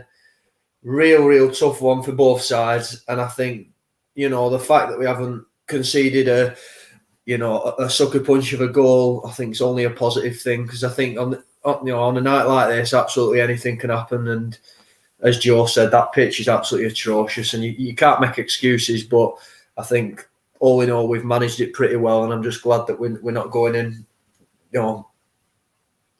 going into a deficit as we did Friday. So that's one positive I'd take from this compared to Friday, at least. And Joe, lots of talk about the team selection and the formation before the game. I think everyone's pretty much heard us through the game talk very positively about Gallagher and Benno. They're both having good games for Rovers. In terms of the formation, what's your early thoughts, your instant thoughts at half time? It's hard to know whether the 4 at the back would have been as effective without seeing. So it is hard to know, but I mean, I think we've matched them. I don't think either side's been great, but I don't think we've been allowed to be great because of the conditions. I think it was just a tedious half, wasn't it? Really tedious and really boring. If we win it, nobody cares. If we lose it, we were terrible. So I don't know. I think everyone's going to have mixed opinions on that. For me, player of the half, Sam Gallagher. Absolutely incredible. I thought he was great last game, but other people didn't agree. But he's the only player that's been doing much for me today. And yeah, I don't know what I'd do at half time with this. I really don't know. Either you sit back and take the draw, or you try. Tough one. We'll have a break in a moment, guys. But yeah, I think Joe has summed the game up well there, and Luke as well. It's a horrible pitch, horrible conditions. It really is contributing to the spectacle. It took the sides 10 minutes really to just adjust to that. There was just a lot of lumping about in the early spells. Barnsley have looked dangerous at times, but Rovers have had their little opportunities as well, getting in and behind. But I think we do look pretty solid. I think we are rising to the challenge. I think we are managing the conditions pretty well. And as you've heard us say in the comments, the likes of Gallagher, Bennett, Harwood, Bellis, they're having good games. And the camera's getting a wipe on iFollow now, which is fantastic. So yeah, just a horrible half, not because of Rovers or Barnsley, but because of the conditions, the pitch and whatever. But as Joe says, we've got some cracking options on the bench. And if you trust a Tyrese Dolan to go and have a dribble on this pitch, who knows? So let's see what Mowbray's going to do. So Joe, Luke, we will have a break. Everyone else will have a break as well. So we'll just revisit the stream at, we'll say 2040. Is that all right for you two? Yeah. I'm going to go and get myself a drink. And I'll pop the little overlay on and we will be back. So be back with us at 22, guys, and we'll do the second half. See you later, all. See you in a bit.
There we go. We are back.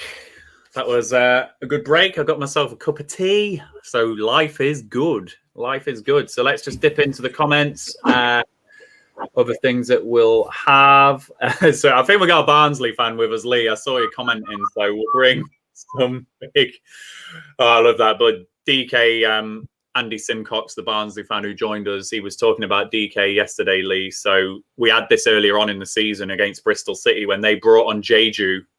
Absolutely changed the game for them. So we've got to be able to cope with someone like DK if he does come on.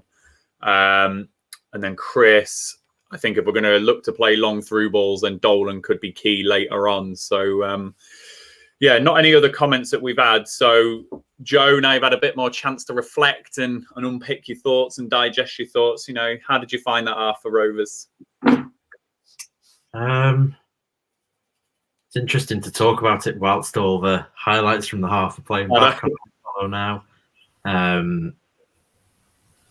There's been some discussions, obviously, in our kind of contributors group chat, and the reactionary response is that we're playing really badly, and I don't agree.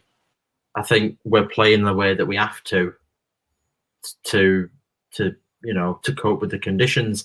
My biggest pet peeve of the current management has been that we always stick to plan A and we never come away from it no matter what. So, we're trying something on a rubbish pitch against a tough side to play against. And if we win the game, everyone that's moaning should be eating their hat. And if we lose, we lose. And I'm happy to say that, maybe we should have stuck with the original game plan, but I don't think we're playing poorly. Not in comparison to them anyway.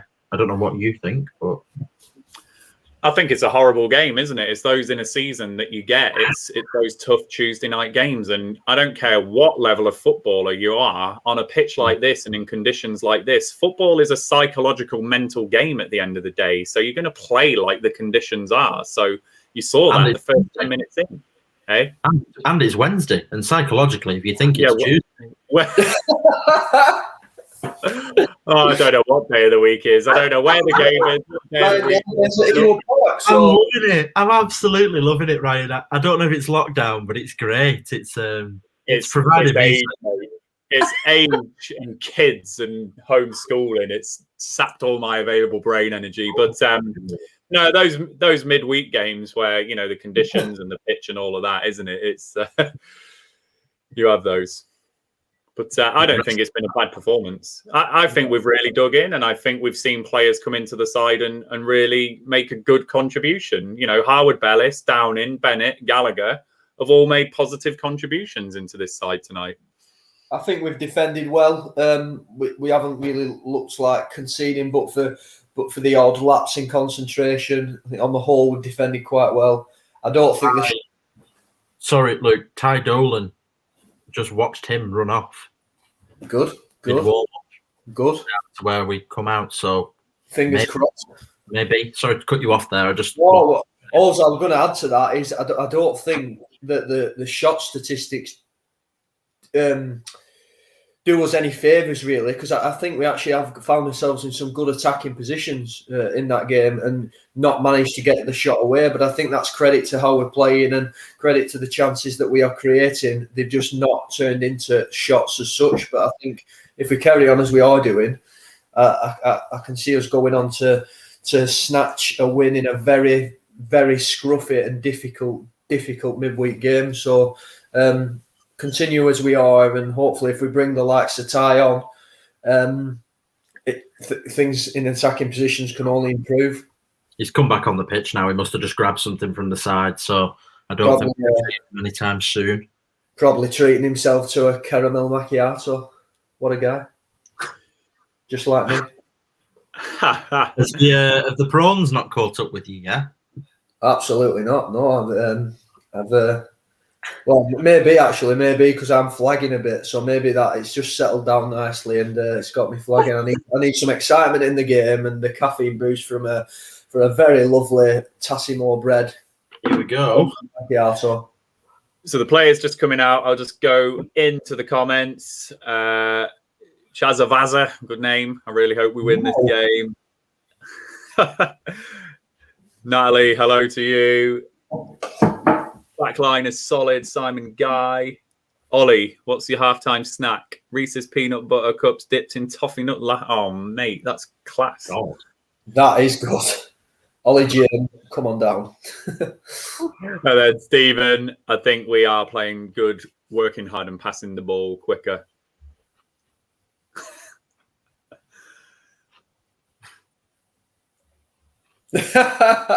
Great comment. Well, this. Yeah. You know who that is? No. So we've got some family members for me. That's my sister. Oh, brilliant. Brilliant. That is class. I love that. That's brilliant. I thought I was playing with fire, just like brushing over her comments. So I knew she'd comment back. So there you go. What's the bacon and eggs about? What's that reference, Ryan? Family jokes. Just it's hard to describe. You know, those kind of, very ambiguous, wasn't it? Very ambiguous. Yeah. He's brushed over that way. It's hard to describe without it being like something, you know, like when you just grow up as siblings and you have those like buzzwords. It's like the Gavin and Stacey fishing trip. This now, it's like I want to know, but I don't want to know. It's after the war, so whatever it is, we can deal with it. We can deal with it as a group, and we can come together and discuss it. If Rovers win, I'll tell you what the bacon and egg is. There you go. Right, come on, Rovers. Right. Come on. Come on, right. We'll just make sure that we're synced up. So everyone so I'm at 45, 15, 16, 17, 18. Yeah. Bang on, yeah. Going down the Bolton Road. See the Blackburn Aces. Come on, Tom. Here we go. Let's channel the inner Luke Kimberley. Can we do it? And that's only half the caramel macchiato, I tell you. Wait while I've finished. I'm on a coffee with milk. With the milk. You actually sounded like Uncle Bryn then, didn't you? With the milk. Oh, Ryan. Ooh. Here we go. Natalie, let us know what you think of the channel and the show without some of your ridiculous emojis and wit. What do you think of Luke Kimberley and Joe? What do you think of your brother? More to the point.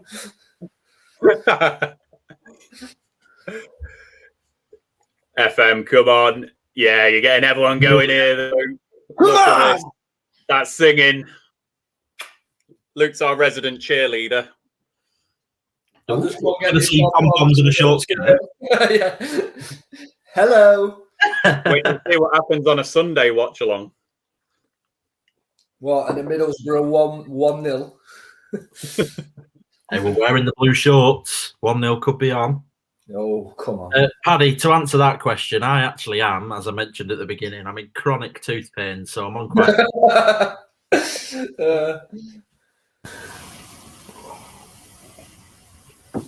Oh, and caffeine. Probably not a good idea, that, is it? No. I tell you what, half-time's really done it to us, hasn't it? So what's this bird thing then? What's this spring watch, whatever you're on about? Why does that come about and what does it entail? We have a discussion about our recent finds in nature when we're regarding the birds. So that's where it's going. And my recent one this week, I've come across the southern screamer. She looks a little bit like a grouse. She's a lovely bird. And she's the newest addition to the post 8 o'clock Attenborough chat. Right. Yeah, she's good. Interesting. Just a bit of an observation. Gallagher's gone short sleeves now. He's up for it. Oh, come on. Wow. Roll them up. Good header from Lenihan there. Never a true Alexander Haben, by the way. Oh. So Barnsley have got another free kick. So for those of you not watching, I was about to say that bloody hell.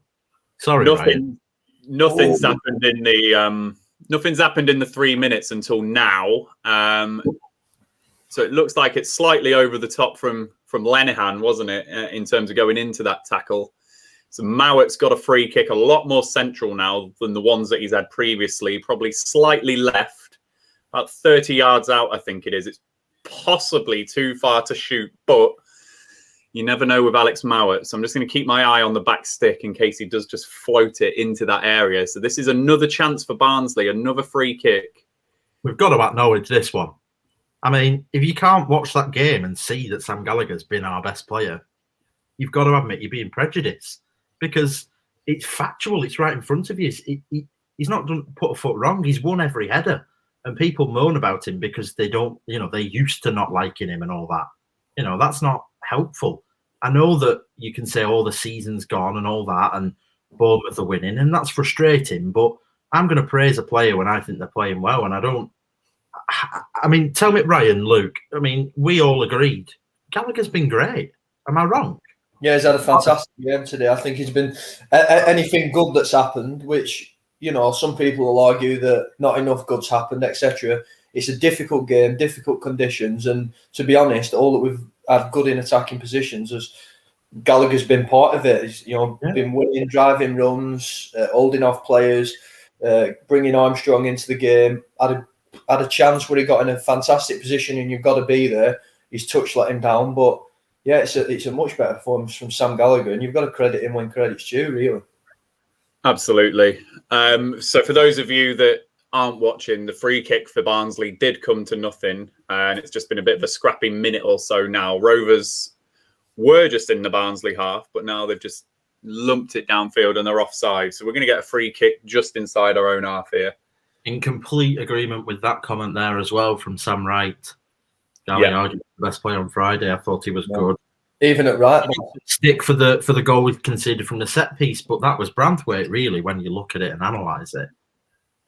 And I think that just shows you where the problems in the side are. I'm not being funny. Sam Gallagher, probably on his own admission, will admit that his form has been up and down all season. So actually, this team shouldn't be allowing the likes of Sam Gallagher at right back at times to be man of the match on Friday, should they? In your local derby at home. Where are the other players on the pitch? Absolutely. Well done, Branthwaite there. But it's going to divide the fans. He's got a big price tag. I do get that. And you do wonder, had we spent 5 million on a defender, that is always going to be a shackle around Mowbray's ankles. And he's got £7 million more of it on the bench tonight as well. So, I do get that. And I do appreciate that as well. It's really interesting, the Brereton thing, because, on previous streams we've been crying out for him when he got injured in December, I think it was. That's when performances really start to drop off a little bit, and it became apparent how important it was to everything good that Blackburn were doing. And since then, he's been real. It seems awful. I don't like using the term, but he's been bit part. He's just been in and out and not been able to hold the place down in the side, and it's quite perplexing, really, because he's been fantastic in the early season. So I hope he gets a run in the side again, and we see some productivity from Brereton, because he's got it in him. He's just not getting in the side for whatever reason. Could be a chance here. Could be a chance. Come on, ref. That's a yellow. Right. Got to be a yellow. Yeah, it is. So for those not watching, the ball was kind of lumped down into the right channel, and Armstrong did really well to get in front of Anderson and use his pace and a bit of strength to then just burst past him. And then Anderson's pulled him back by the shoulder, and he's going to rightfully get a yellow card. So Rovers now have a free kick on that same right channel where Mowat was having it in the first half. It's right on the saw Stewart down into to get an in-swinger here. So big chances for Rovers. And that keeper, as we saw first half, can we be putting something that's bouncing in front of him or anything like that? I'd be testing him on the ground here. I'd have a go. Come on, Douglas. Exactly. Let's have something spilling off him. Absolutely. I think we'll go far post with it, but I'd have a shot. See what happens. Howard Bellis is completely unmarked here. Yes. Oh. Chance for Trav. Oh, no. Too long on that. So he just dallied on it a bit. That was. So the free kick was played in, guys. Headed away by Barnsley. Pretty good defensive header. It looked like it was going to cause some problems because it was really whipped in with pace by Douglas. Headed away to Trav on the edge of the box, and he just took too much time to get the ball under and couldn't quite get the half volley away. A little bit So more Rovers got from us there. Throw-ins for me been one of the major things that I can't abide the way we take throw-ins. But in this game, we've just been getting the ball and throwing it down the line, winning another throw-in, throwing it down the line, and we've not seen that for so long. And we take ages usually, not today, but usually we take so long over those throw-ins, and they never achieve anything. But much more pragmatic today. It's good to see. Yeah, it is. So at 54 minutes now, Michael has rightfully brought up the 60 minute tombola that might be coming, but it looks like Barnsley are going to do a bit of a tombola themselves. It looks like this is going to be a triple sub, so I will try and keep up with this for you guys. I'm assuming that one. Yeah, DK's there, so DK is coming on as predicted by our resident Barnsley fan earlier. So Adebayo, if that's how you say his name, is going off. It's Hughes, I think I saw on the back of the shirt there. So Adebayo. Adebayo. I can't say his name. That's a good job he's coming off then, Ryan. Eh? Carlton Morris is coming on. DK's coming on as well. I didn't see who just went off there. It'll flash it up in a moment. Oh, Woodrow's gone off. So that's two of that. That front three. He's a big boy. It's a good job that you say it as DK, isn't it? Big boy. I wonder if it really is DK or we all just say it that way because So Freeze is coming on as well. So Michael, you were absolutely on point with the tombola comment because Barnsley have done it themselves. They've changed that whole front three there. Freezer, DK, and Morris coming on. Oh no. Oh no. Oh no. We're okay. We've survived. So we'll describe Here we are, breakfast. We'll describe this in a moment. Ref. Not giving it. So yeah, Barnsley have changed the front three and they had a little chance here. I think it was Styles who attempted a shot. It fell to Morris, and again, it was a good block. I couldn't quite see who got the block in there, but it did just look a little bit difficult for us then. Have we gone to a front three now? Because Gallagher seems to have dropped really deep and on the left. So we'll have a look at that in a minute, Luke. So again, Barnsley have just put the ball in, headed away again by Harwood Bellis. It falls to Mowat free on the edge of the box, and he's dragged a shot on the half volley. He'll probably think he should have done better with that, with the player of his technical ability. Corner that as well. Should have been a corner. Yeah, it's taken a little nick off Lenihan there. So just a for Rovers with that triple sub. So we just need to readjust. Got three new players in that front three for them now. So three different propositions.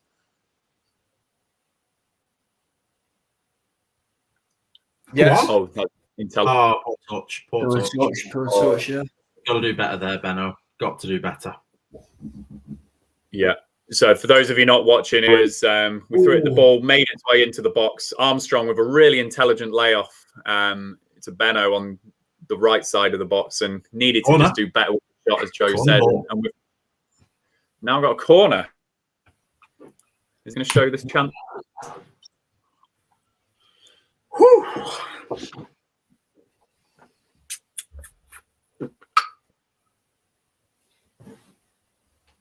Interesting there. Rovers corner. Down into take. Oh, didn't quite. So it was, I think it was Harwood Bellis who won the header. And again, it was one of those that just dropped and didn't really go anywhere. And Barnsley have got it away. And we've now gone back to Ǩaminski, who's just booted it up. I tell you what, one of them has got to be onside. Gallagher's definitely not. Gallagher's definitely onside for that. Really unlucky.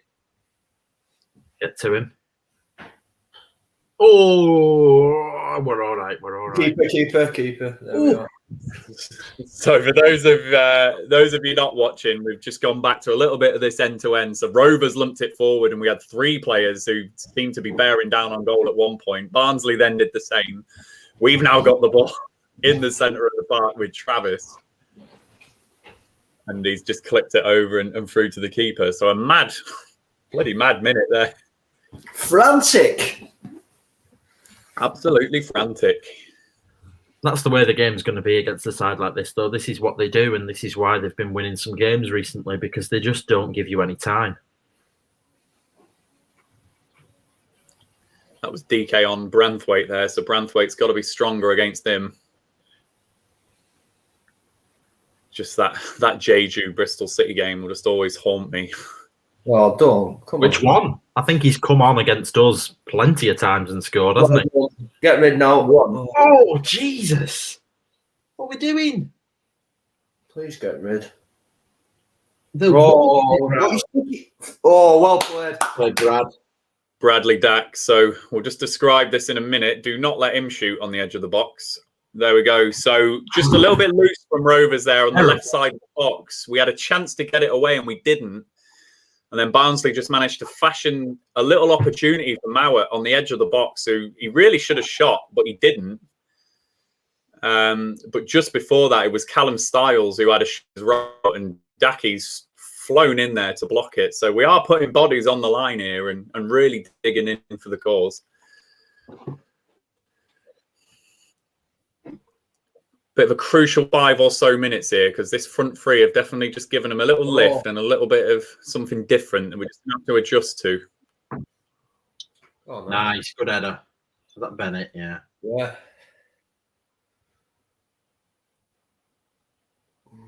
Never a free kick. Great touch. So ref's going to give that. So yeah, another free kick. You're a big anti-Sam Gallagher person. How can you watch that and say that's not a good touch and he's not just one of the free kick there? You know, I mean, what more can he do for people to say, all right, yeah, he's had a good game? Yeah, I suppose, or a hat trick maybe, and then everyone would finally say he's good enough. You know, he's done more than Armstrong in this game for me. Yeah. If he scores an hat-trick, then they have to be easy chances, don't they, for some people? Yeah. They all want to play it. Oh, hello. I thought he was letting that in then. I thought that was going in. So for those of you not watching, we had a free kick just in the Barnsley half, and Downing slung the ball in, and I think it was Lenihan who won the header back across goal, and Gallagher got the header on target, and it looked in the bottom corner, but it was quite a slow effort. But another header, a little shot on target, and again, it's come from Gallagher. Yeah, yeah.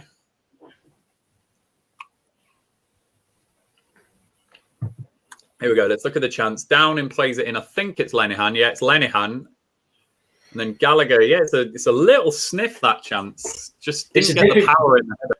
Difficult header, that, because it's behind him, and then he's got to generate power to get it back across goal. So there's not much power on the header to him from Lenihan. So he's done well to get anything out of that, really.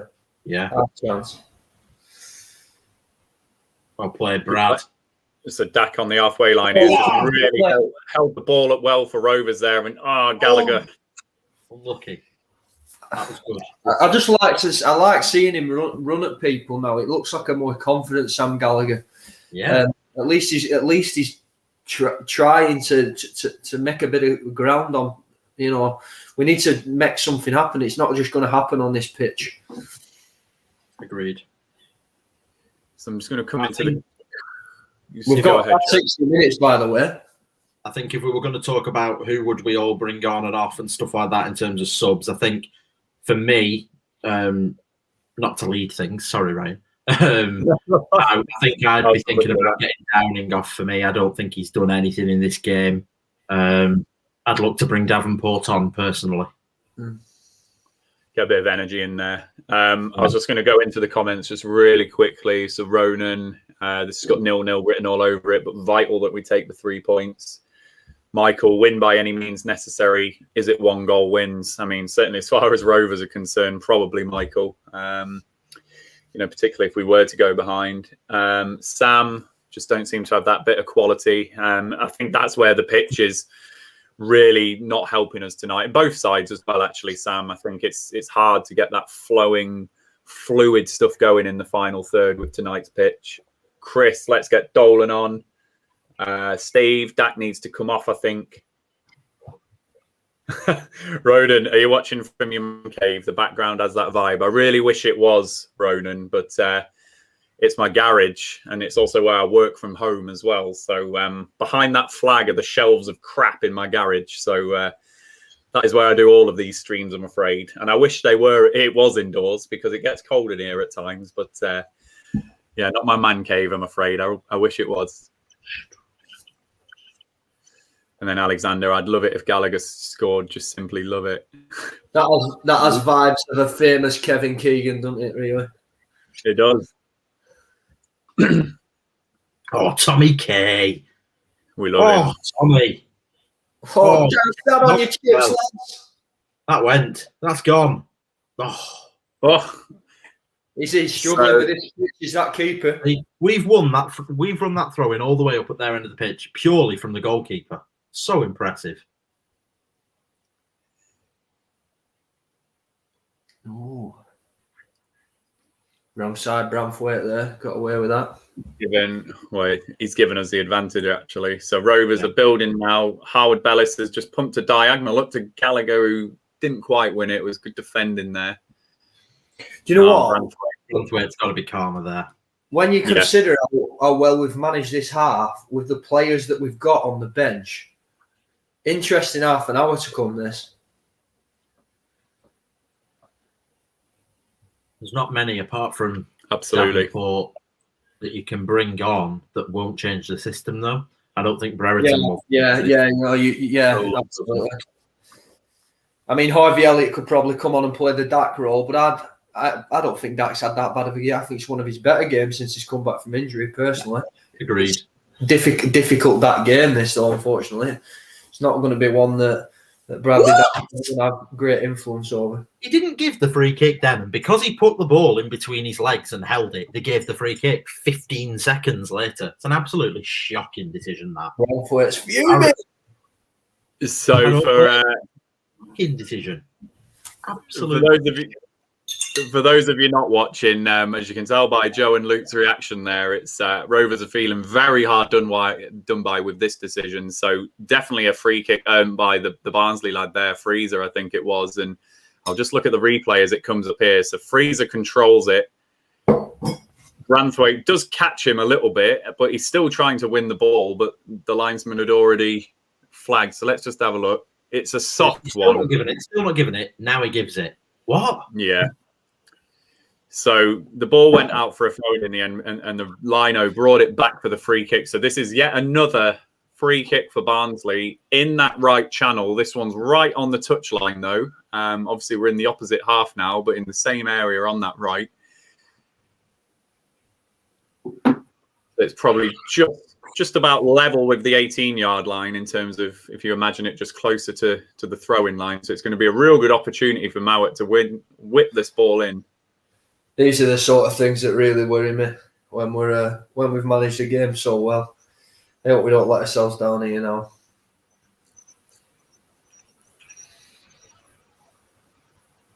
Oh, get rid of it. So Rovers have got the free kick now. So not Kaminski's best moment there. So Mowat whipped the ball in. We'll just see who won the header. I don't know if it was Anderson. Yeah, it was. Anderson wins the header. Kaminski really just flaps at the ball and sends it spooning into the air.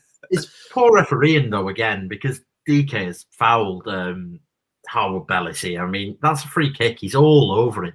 They get given every single week. So, yeah, Kaminski spooned the ball into the air, and then it was a combination of Bennett and Kaminski getting in each other's way that got the ball to the edge of the box, and then Travis, thankfully, was fouled, and we got the free kick that Kaminski's just taken, and Gallagher's just won the header from again. So we are now into the Barnsley. 15 headers won now. I bet it's 15 or above. Oh, go on. No. Keep going, keep going. Battling for the ball right in the Barnsley third now. And we're just missing that little break, that little moment of quality where we just need something to fall for us. Oh, hello. And there it is. Come on, get in the box. Oh, yeah. Win the header. He's got in his way. Oh, frustrating. So I'll describe this once Barnsley have just finished this slight counter attack that they've got here. It's good play from Cole Norris. Oh, well done, Darrow. Well good done. Defending from Lenihan. So two things there to describe. So the first one, lovely ball. I don't know who it was from, but it went out to Downing, who just ghosted down the left wing, and he put in a good cross for Rovers, and Gallagher and someone else got in each other's way, and that was a chance for Rovers because it was a great ball in from Downing, and then Barnsley break, and they're in our half, and they've got a man over in Callum Britton on the left. It's Morris who's driving to the edge of the box. Britton's on the left. He puts the cross in, and Lenihan gets across really well. So Barnsley have got the corner now, which they've just taken and cleared away by Downing at the front post there. Unconvincingly. Back out for a corner. I think we've missed out on some mid-game gossip, boys. I'm just reading from Jacob. Tell him to effing play first time then, rather than moaning at us, shouts Bradley Dack to the Rovers dugout. Oh. So evidently the Rovers dugout perhaps moaning at whoever, and Bradley having a bit of a bite back. I don't know. And apparently just after that, a note came onto the pitch that got given to Elliot Bennett. So be interesting to see who that was about. I mean, arguably a bit very interesting. It won't be Mowbray because it's never up. No. It'll be low. I think it was the real first public, it was on Sky, the first public dissent that the squad showed on Friday night, particularly with the reactions of Nyambe and Gallagher. Oh, this against Preston. It did appear to suggest that maybe, the players aren't in agreement with things at the moment. So that what you just read there, Joe, is really interesting. And it's interesting to see the time now in this game and that there's no changes. I mean, is that a direct response to some of the, let's say, criticism and arguments against Mowbray amongst fans and amongst social media? I doubt it because I don't think he's ever listened to that. Well, true, yeah. Listened to that, Sam Gallagher would have been sold on a free 2 years ago. Do you know what I mean? So yeah. But it is a big. I mean, this game we've seen some serious changes in tactics from TM. We're going to lose this game if we're not careful now. Yeah. It's coming to be a bit exposed on that right hand side now. Barnsley are getting down the left. They've got a man over again here. Look, so that's a goal. So the goal is right back there. The goal has come from that left-hand side, just as we were describing it. I thought he was going to play the ball to the man over that there was there, but Morris is a really clinical shot from the edge of the box into the bottom right corner. So let's just do this. There's no right back. No, so Mowat is received from the throw-in. What a goal to concede. It's a bad one. Mowat's received the ball from the throw-in and been able to just thread that inside pass to Morris in that space, as Joe says, without the right back there, lots of space for Morris. He actually had the man over as well if he did want it, but he didn't need it. And he's just curled that ball into that bottom right corner from 18, 20 yards. So couldn't really do anything with that. It's a cracking finish. Credit to the lad who scored the goal. I think was going wide. I think he leaves it. Why is he shouldn't have that much space. He shouldn't be in that position to even take that chance on. It's again, we're our own architects of our own downfall again here. Manage a game that's so difficult to manage quite comfortably throughout, and then have it all to do again. If 20 minutes now, and we're going to be chasing a game. It's Groundhog Day again. And it's just amazing that there's been no response to the Barnsley response. You know, we're usually the ones making the subs first and all of that. Barnsley changed that front three, start causing us different problems. So, you know, as you say, Luke, where's our response? What are we doing? Now, it's coming right now. And Corey Evans. Interesting. Corey Evans, yeah.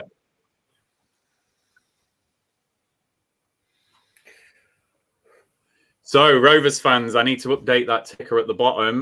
We are going to have to do it the hard way yet again on a watch-along. These are getting very enjoyable, Luke. Not. I'm just going to have to turn my screen off, lads. I'm going to actually leave. So, joking. Yeah, it is. I mean, I want to apologise to all Blackburn Rovers fans because we were on quite the streak before we started doing watch-alongs, and then it's been 3 on the bounce. Well, 2 on the bounce with this one to come. So hopefully we can turn it around. This is a complete carbon copy of our away game there last season. Completely. Yeah. Where it was kind of average. We were better, but not much better. Maybe not better, but... And then they scored 2 late on. I would imagine this will finish 2-0 to them, just like it did last season. You can see what's going to happen, though, Kai. I mean, we've said it on countless streams before when we don't get the first goal, and however comfortable we look in a game, the longer it goes on, we always then look vulnerable to conceding, and it's just it's typical Blackburn Rovers. So I'm just going to dip into the comments. Understandably, there are quite a few, so we'll just wait for this Barnsley attack to finish. Offside. He's offside. He's given it. So Britain, it was a nice little, I think it was Britain, a nice little ball into the box, and it was offside in the end. So I'm just going to go into these comments. Right, Dizzy. What the hell? Chris, Jesus Christ. Barfly, start the taxi. FM, shocking. Daddy. We are ponies, Mowbray. Yeah. So Bennett's come off, so I assume that'll be the end of the 5 back. Dolan's on the pitch, unless he's going to play at wing back. I don't know. It looks quite far up at the moment. Looks quite advanced. Downing for Evans and Dak for Elliott. Okay, so we'll see how that pans out. Cheers for that, Joe. I'm just going to go back into the comments. We are pony, Sack Mowbray, Alexander, mediocre season beckons. 𝐿𝐿_Scotty, god damn it. Joe, is that abandoned game still on? Barry Stillman is playing wing back here. I mean, I'm not even going to respond, Joe. It's going to take up too much of my mental energy. Is that abandoned game still on, Joe? FM says. I bloody hope so. Isn't it once you're over a certain minute, they'll just take the result or something? Or is that not a thing? Wayne, we're really poor. Mowbray again looking clueless. Yes. Be off. It's Armstrong. He's always offside. Oh, he's not. Bloody hell. Oh, hello. Oh. Timid. I was looking at the comments there, so let's just describe this to everyone. A real punt over, and it was a half chance at best for Armstrong. He, struggled to control that on the edge of the box, and the keeper had come and closed him down quite well. Keeper flaps it away. And then Douglas had a little chance, I think, just to lob that over the keeper and didn't quite get the technique right. If it was on target, that would have really caused some problems. I think actually, Barry Douglas. I think he's been all right. Yeah, I'm just going to keep going into the comments. Alexander, this seems to be a new low for Mowbray and the players. I mean, just a couple of things, Alexander. I was saying in our private chat for Rovers chat before this game, it had the feel of a really important one in the Mowbray tenure. The next 2 games are difficult, away at Forest and home to Watford, and you could end up 5 defeats on the bounce if we're not careful. That's not a good run of form. So this one always felt important to me tonight. So if that stuff that Joe said, from Jacob about player dissent on the pitch is true, there could be a real fundamental problem here. Gillis, turned it off, maybe on bad luck. I'll stick with you all for the rest of it. 2 chaos, get TM gone. Michael, poor defending, Tommy at fault. I agree, Michael. I think Kaminski's got to do a lot better with that goal, personally. When I watched that replay, it looked like he thought it was going wide. See, he didn't dive, did he? He just kind of let it. I think it was his fault. Craig, goodbye, Tony. Time to go. Sorry, but he's not the man to take us up. Paddy, I honestly think this is Mowbray's last game. Playing Bennett, Evans, Dak, all the players he had over the years. Bye-bye, Mowbray. Season over. But we move on to this new manager.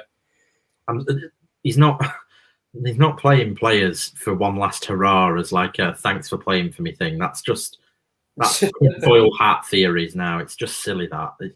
It's so unrealistic. It's just not how football works, like, at all. It's just come on. I mean, yes, I can understand criticism of the manager saying it might be his last game, but to suggest that he's played Bennett as some kind of last hurrah for his mate is just not. I'm not even. I'll leave it. I'm not entertaining it. It's just obvious. No, get rid. Really.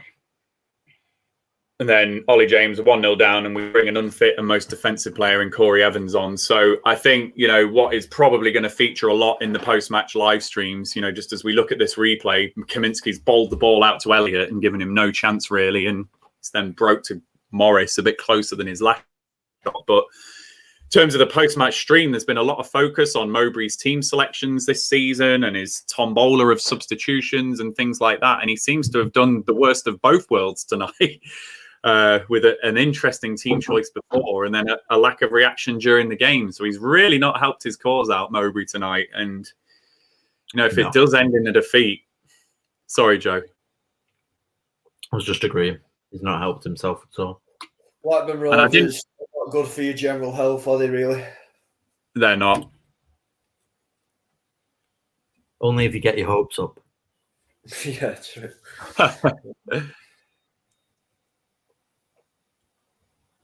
Oh, God. So Barnsley are now doing some in-swinging corners, which that one did cause a bit of difficulty. I think Kaminski flapped it away. Let's just have a look. No, it was a header from Lenihan, I think it was, just in front of Kaminski. So they've got a corner on the other side now, the left-hand side.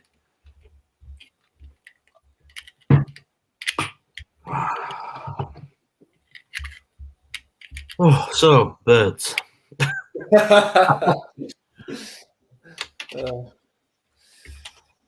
Dear, oh dear.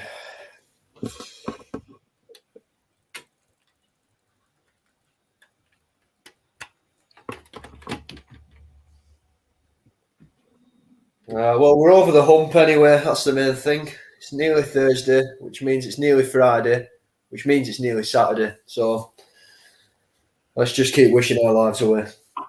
Who have we got at the weekend? Forest away. That'll be another game. That they're the form side this year as well. Think back to that Forest game back in October. My God.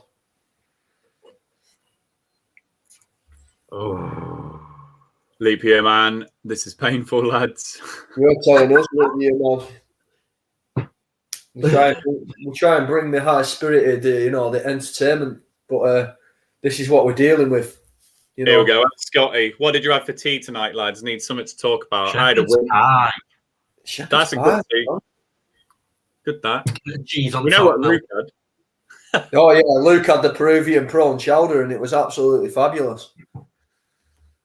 I had burger and chips. I had a winner's tea. Oh well, what game are you watching, mate? A winner's tea. We've got a Barnsley fan in the ranks. Hey, mate, good for you. Oh, here we go. They've played the advantage here. Howard Bellis has cleaned someone out, but Barnsley just played the ball back into the central area from that left again. Here it is again, same place. Come back to 𝐿𝐻𝐃𝐄𝐎 on the edge of the box. That's a dive if I've ever seen one. What is he doing there, DJ? That's shocking. He'd done a front flip on the floor. I could pronounce that a bit differently, and I think it would accurately sum him up there.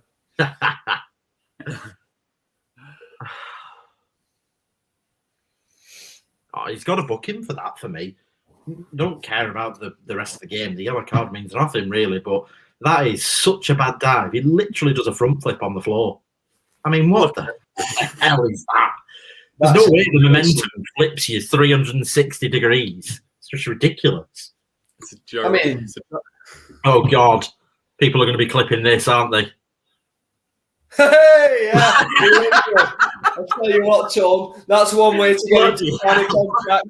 There you go, Joseph. You get yourself a contract signed, and you can have that whenever you like. So for those not watching, Joe Rothwell has come on and was in a very compromising position in front of Tony Mowbray, and you can imagine the rest. 83 minutes, Joe Rothwell has come on. So is that too late? Let us know in the comments. We've not really seen any kind of response from Rovers since going behind. Surely if Evans comes on, that's a defensive player, and Travis stayed on the pitch when Evans was on. Why didn't Rothwell come on with Evans so that you still had a defender and an attacker in midfield? Why did Evans come on the pitch and Trav stay on as well when we're 1-0 down? Make that make sense. I think that I think Ollie summed it up perfectly with a comment. You know, when you this is a player coming back from how long out injured, and you're away from home at a team like this with the form the way it's been. Is it filling anyone with confidence making a sub like that? You're still a back five, lads, as well. I don't know if we've already picked up on that and I've missed it, but Dolan's pretty deep. Yeah. Seemingly, no matter what plan we start with, we stick to it. Ben Burris's coming on. Good Evans. Good Evans. Yeah, Michael, we have fallen to bits since the goal, I'm afraid. Not really been any type of response whatsoever from Rovers. Wide. Oh, FM works. Have you got a joke, lad? And versus Barnsley doesn't count.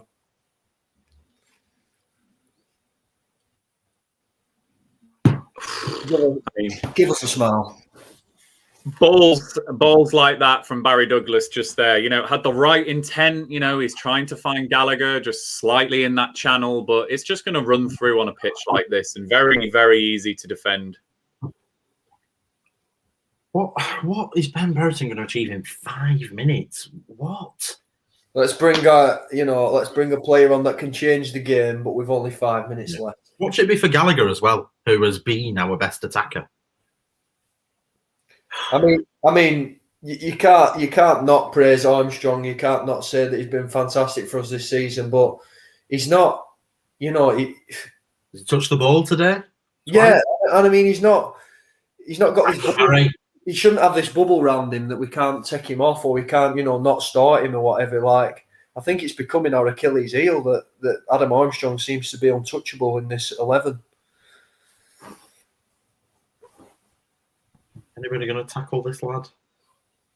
Carlton Morris again. He's just walking into our box. You'd think they were a Premier League team and we were in League One. They're just walking around us.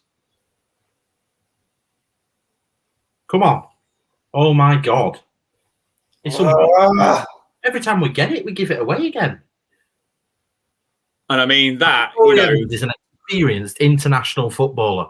What was that? Yeah.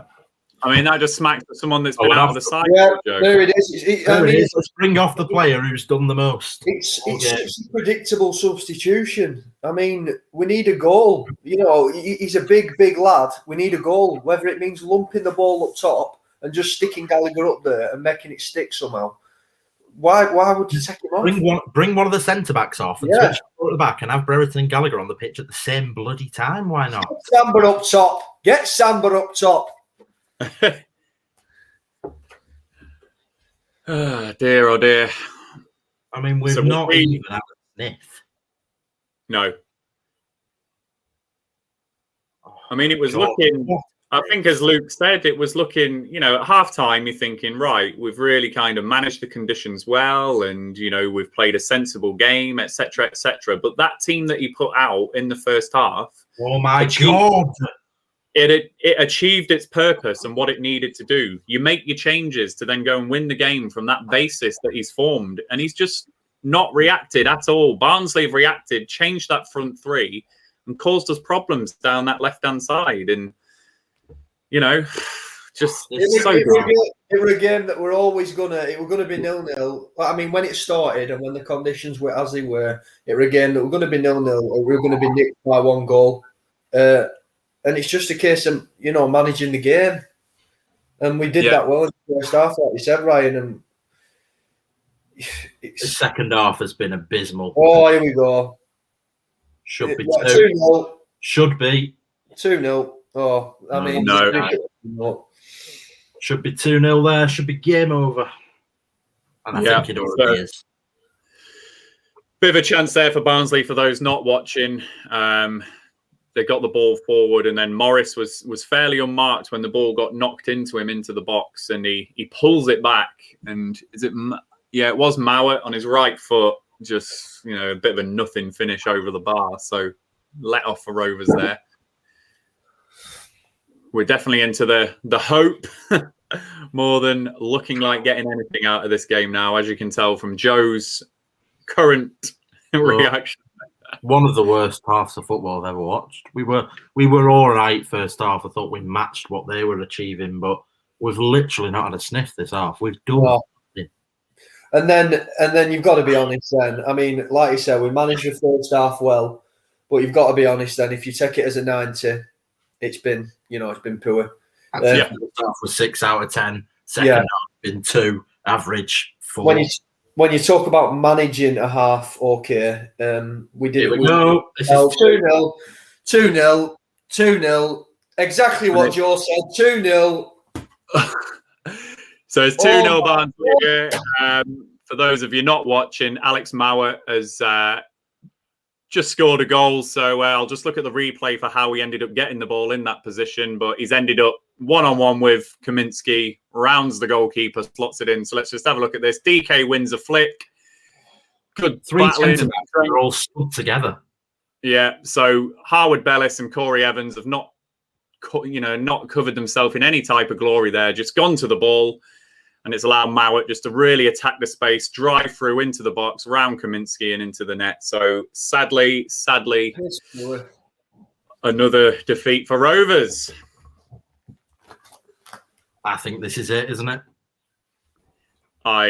He's really not helped himself tonight, Joe. That team selection was part of the that was the first nail in the coffin, wasn't it? And just slowly through the game, he's been hammering nails.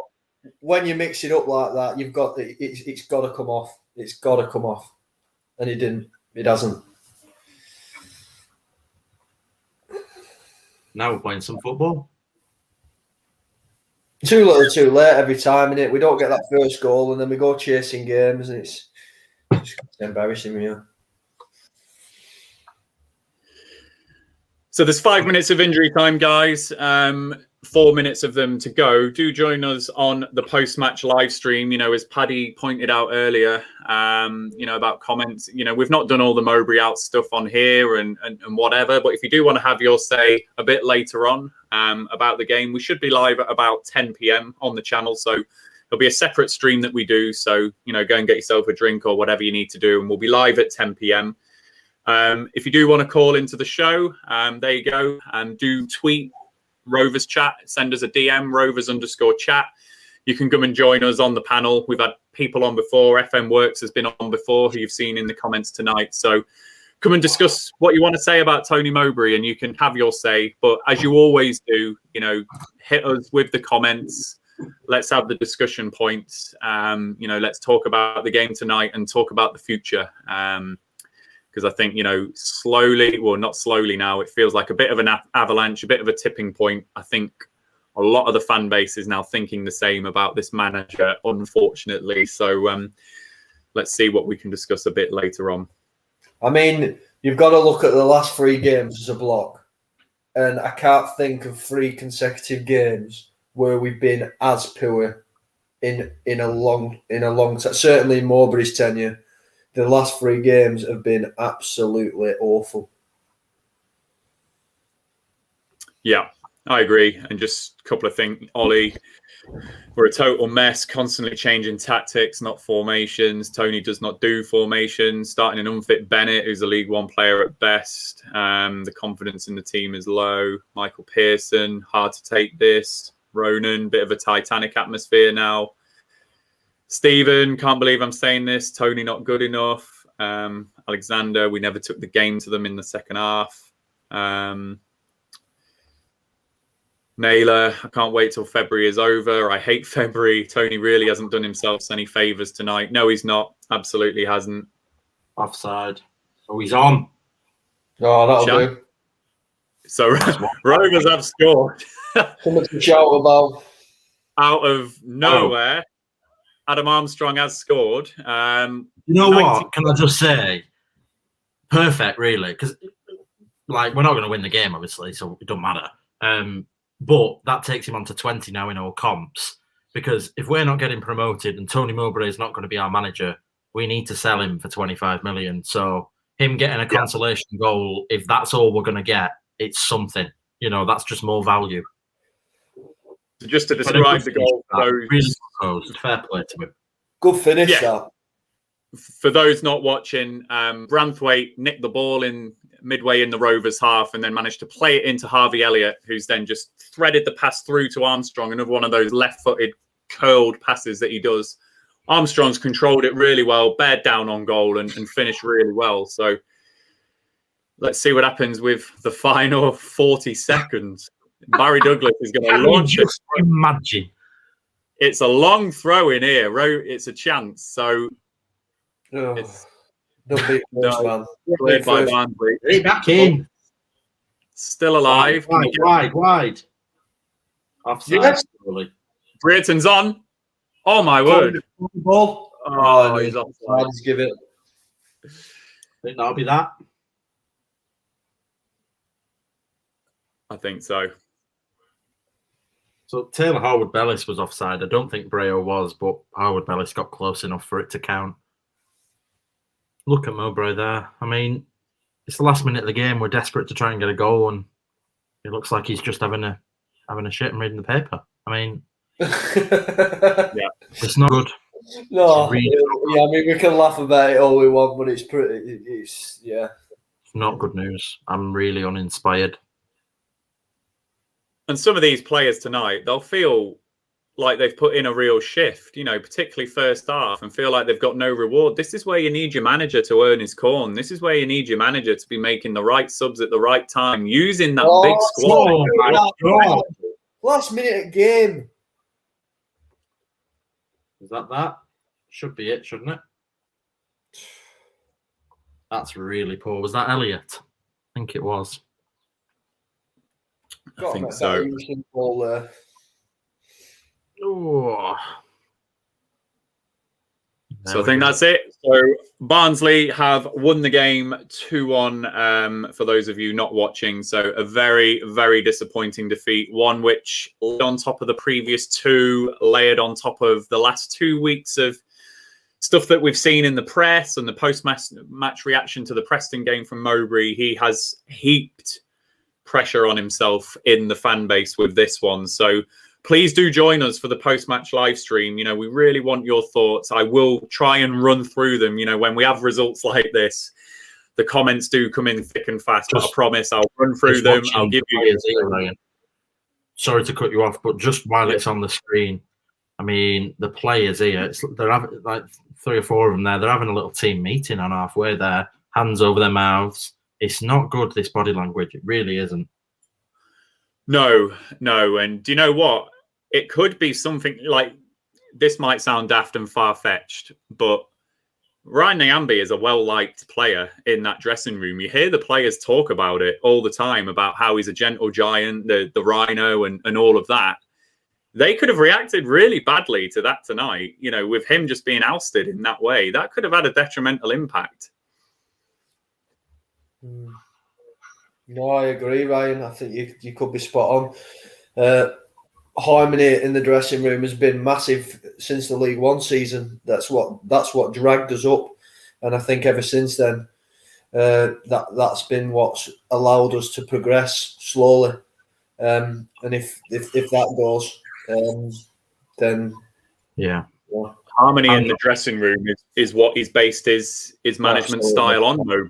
He has based it completely on that, having that core of players, they're all equal, etc., etc. That's how he's had his success recently. So if that goes out the window, he's in big trouble, Mowbray. And go on. No, sorry. It's that worrying roller coaster again, and it is weird because there's no getting away from it now. You look at stats and you look at 1 month after another month after another month. There's no middle ground.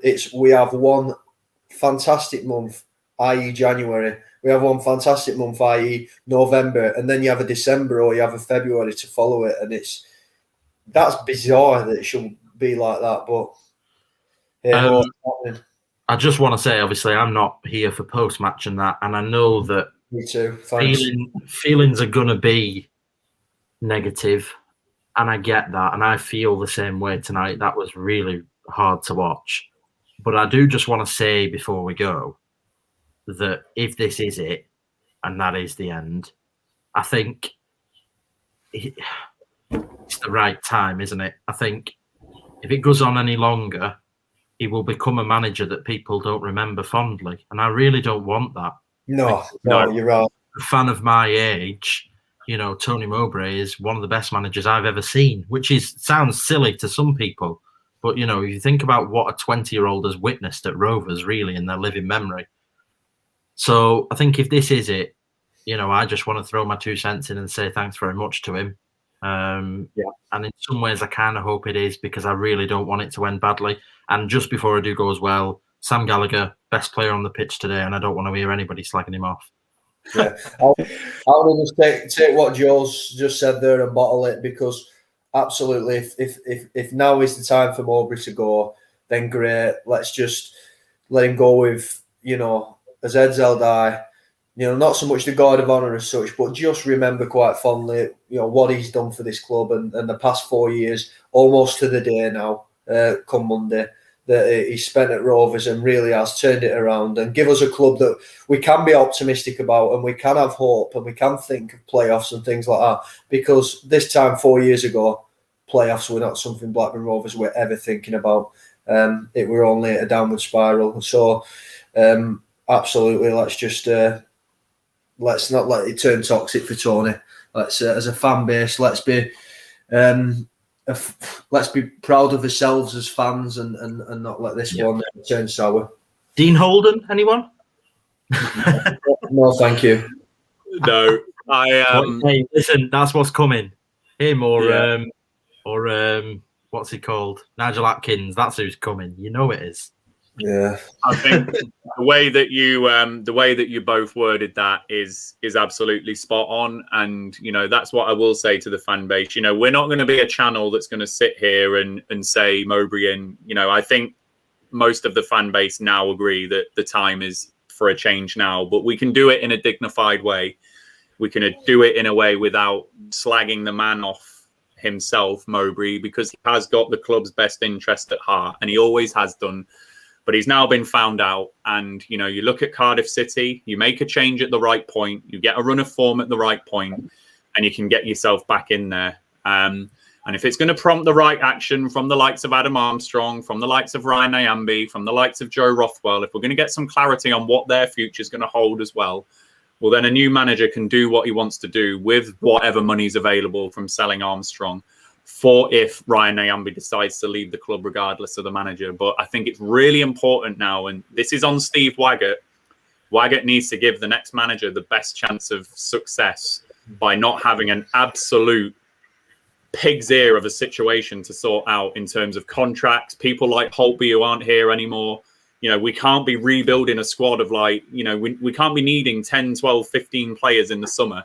We need to be giving the next manager, hopefully, a settled squad and a little bit of cash if Armstrong has been sold. So I think it's on the club now to get the next one right, isn't it? Because we've had a good one in Mowbray, but probably we've reached our level now, which is a real shame to see, because I would love nothing more than for Mowbray to do it.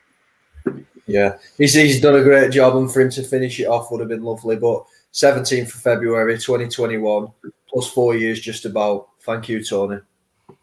Yeah. Thanks. So, as I say, we'll be going live on the post-match live stream at about 10 p.m. So this one will cease. Do join us on the other one. We'll have a quick turnaround. We'll get it going. We'll have a 4-man panel as we usually do. It'll be me, Alex, Glenn, and Howard.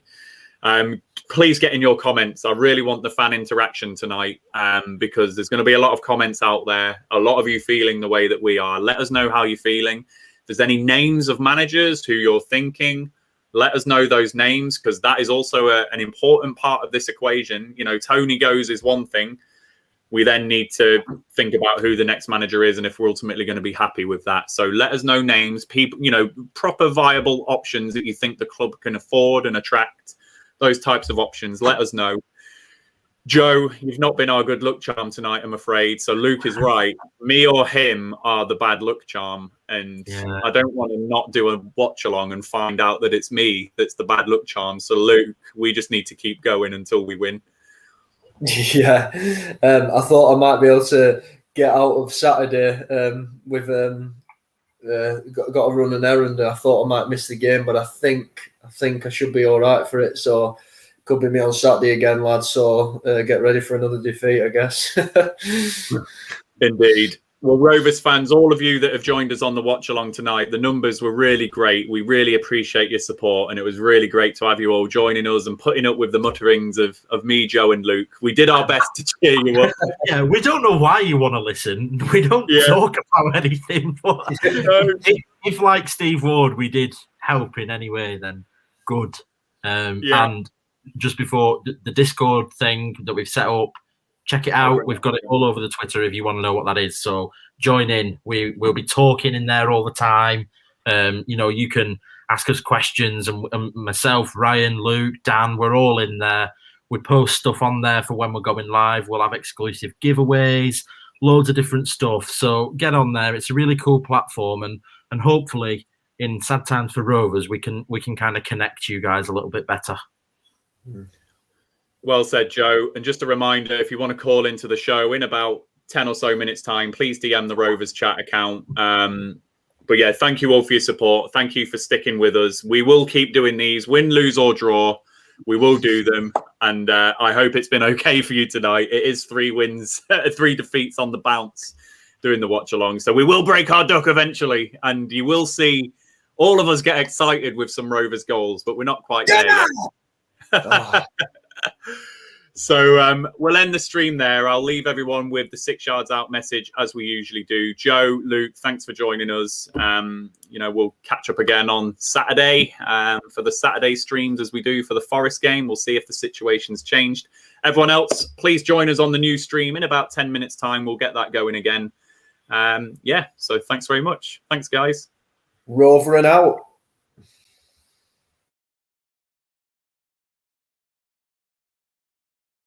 The Rovers Chat YouTube channel is proudly sponsored by 6yardsout.com. They've got retro football from every era with mugs, phone cases and much more. They also have plenty of Rovers goods, including apparel with the famous 94-95 season and this season's kit. Check them out using the link in the description below.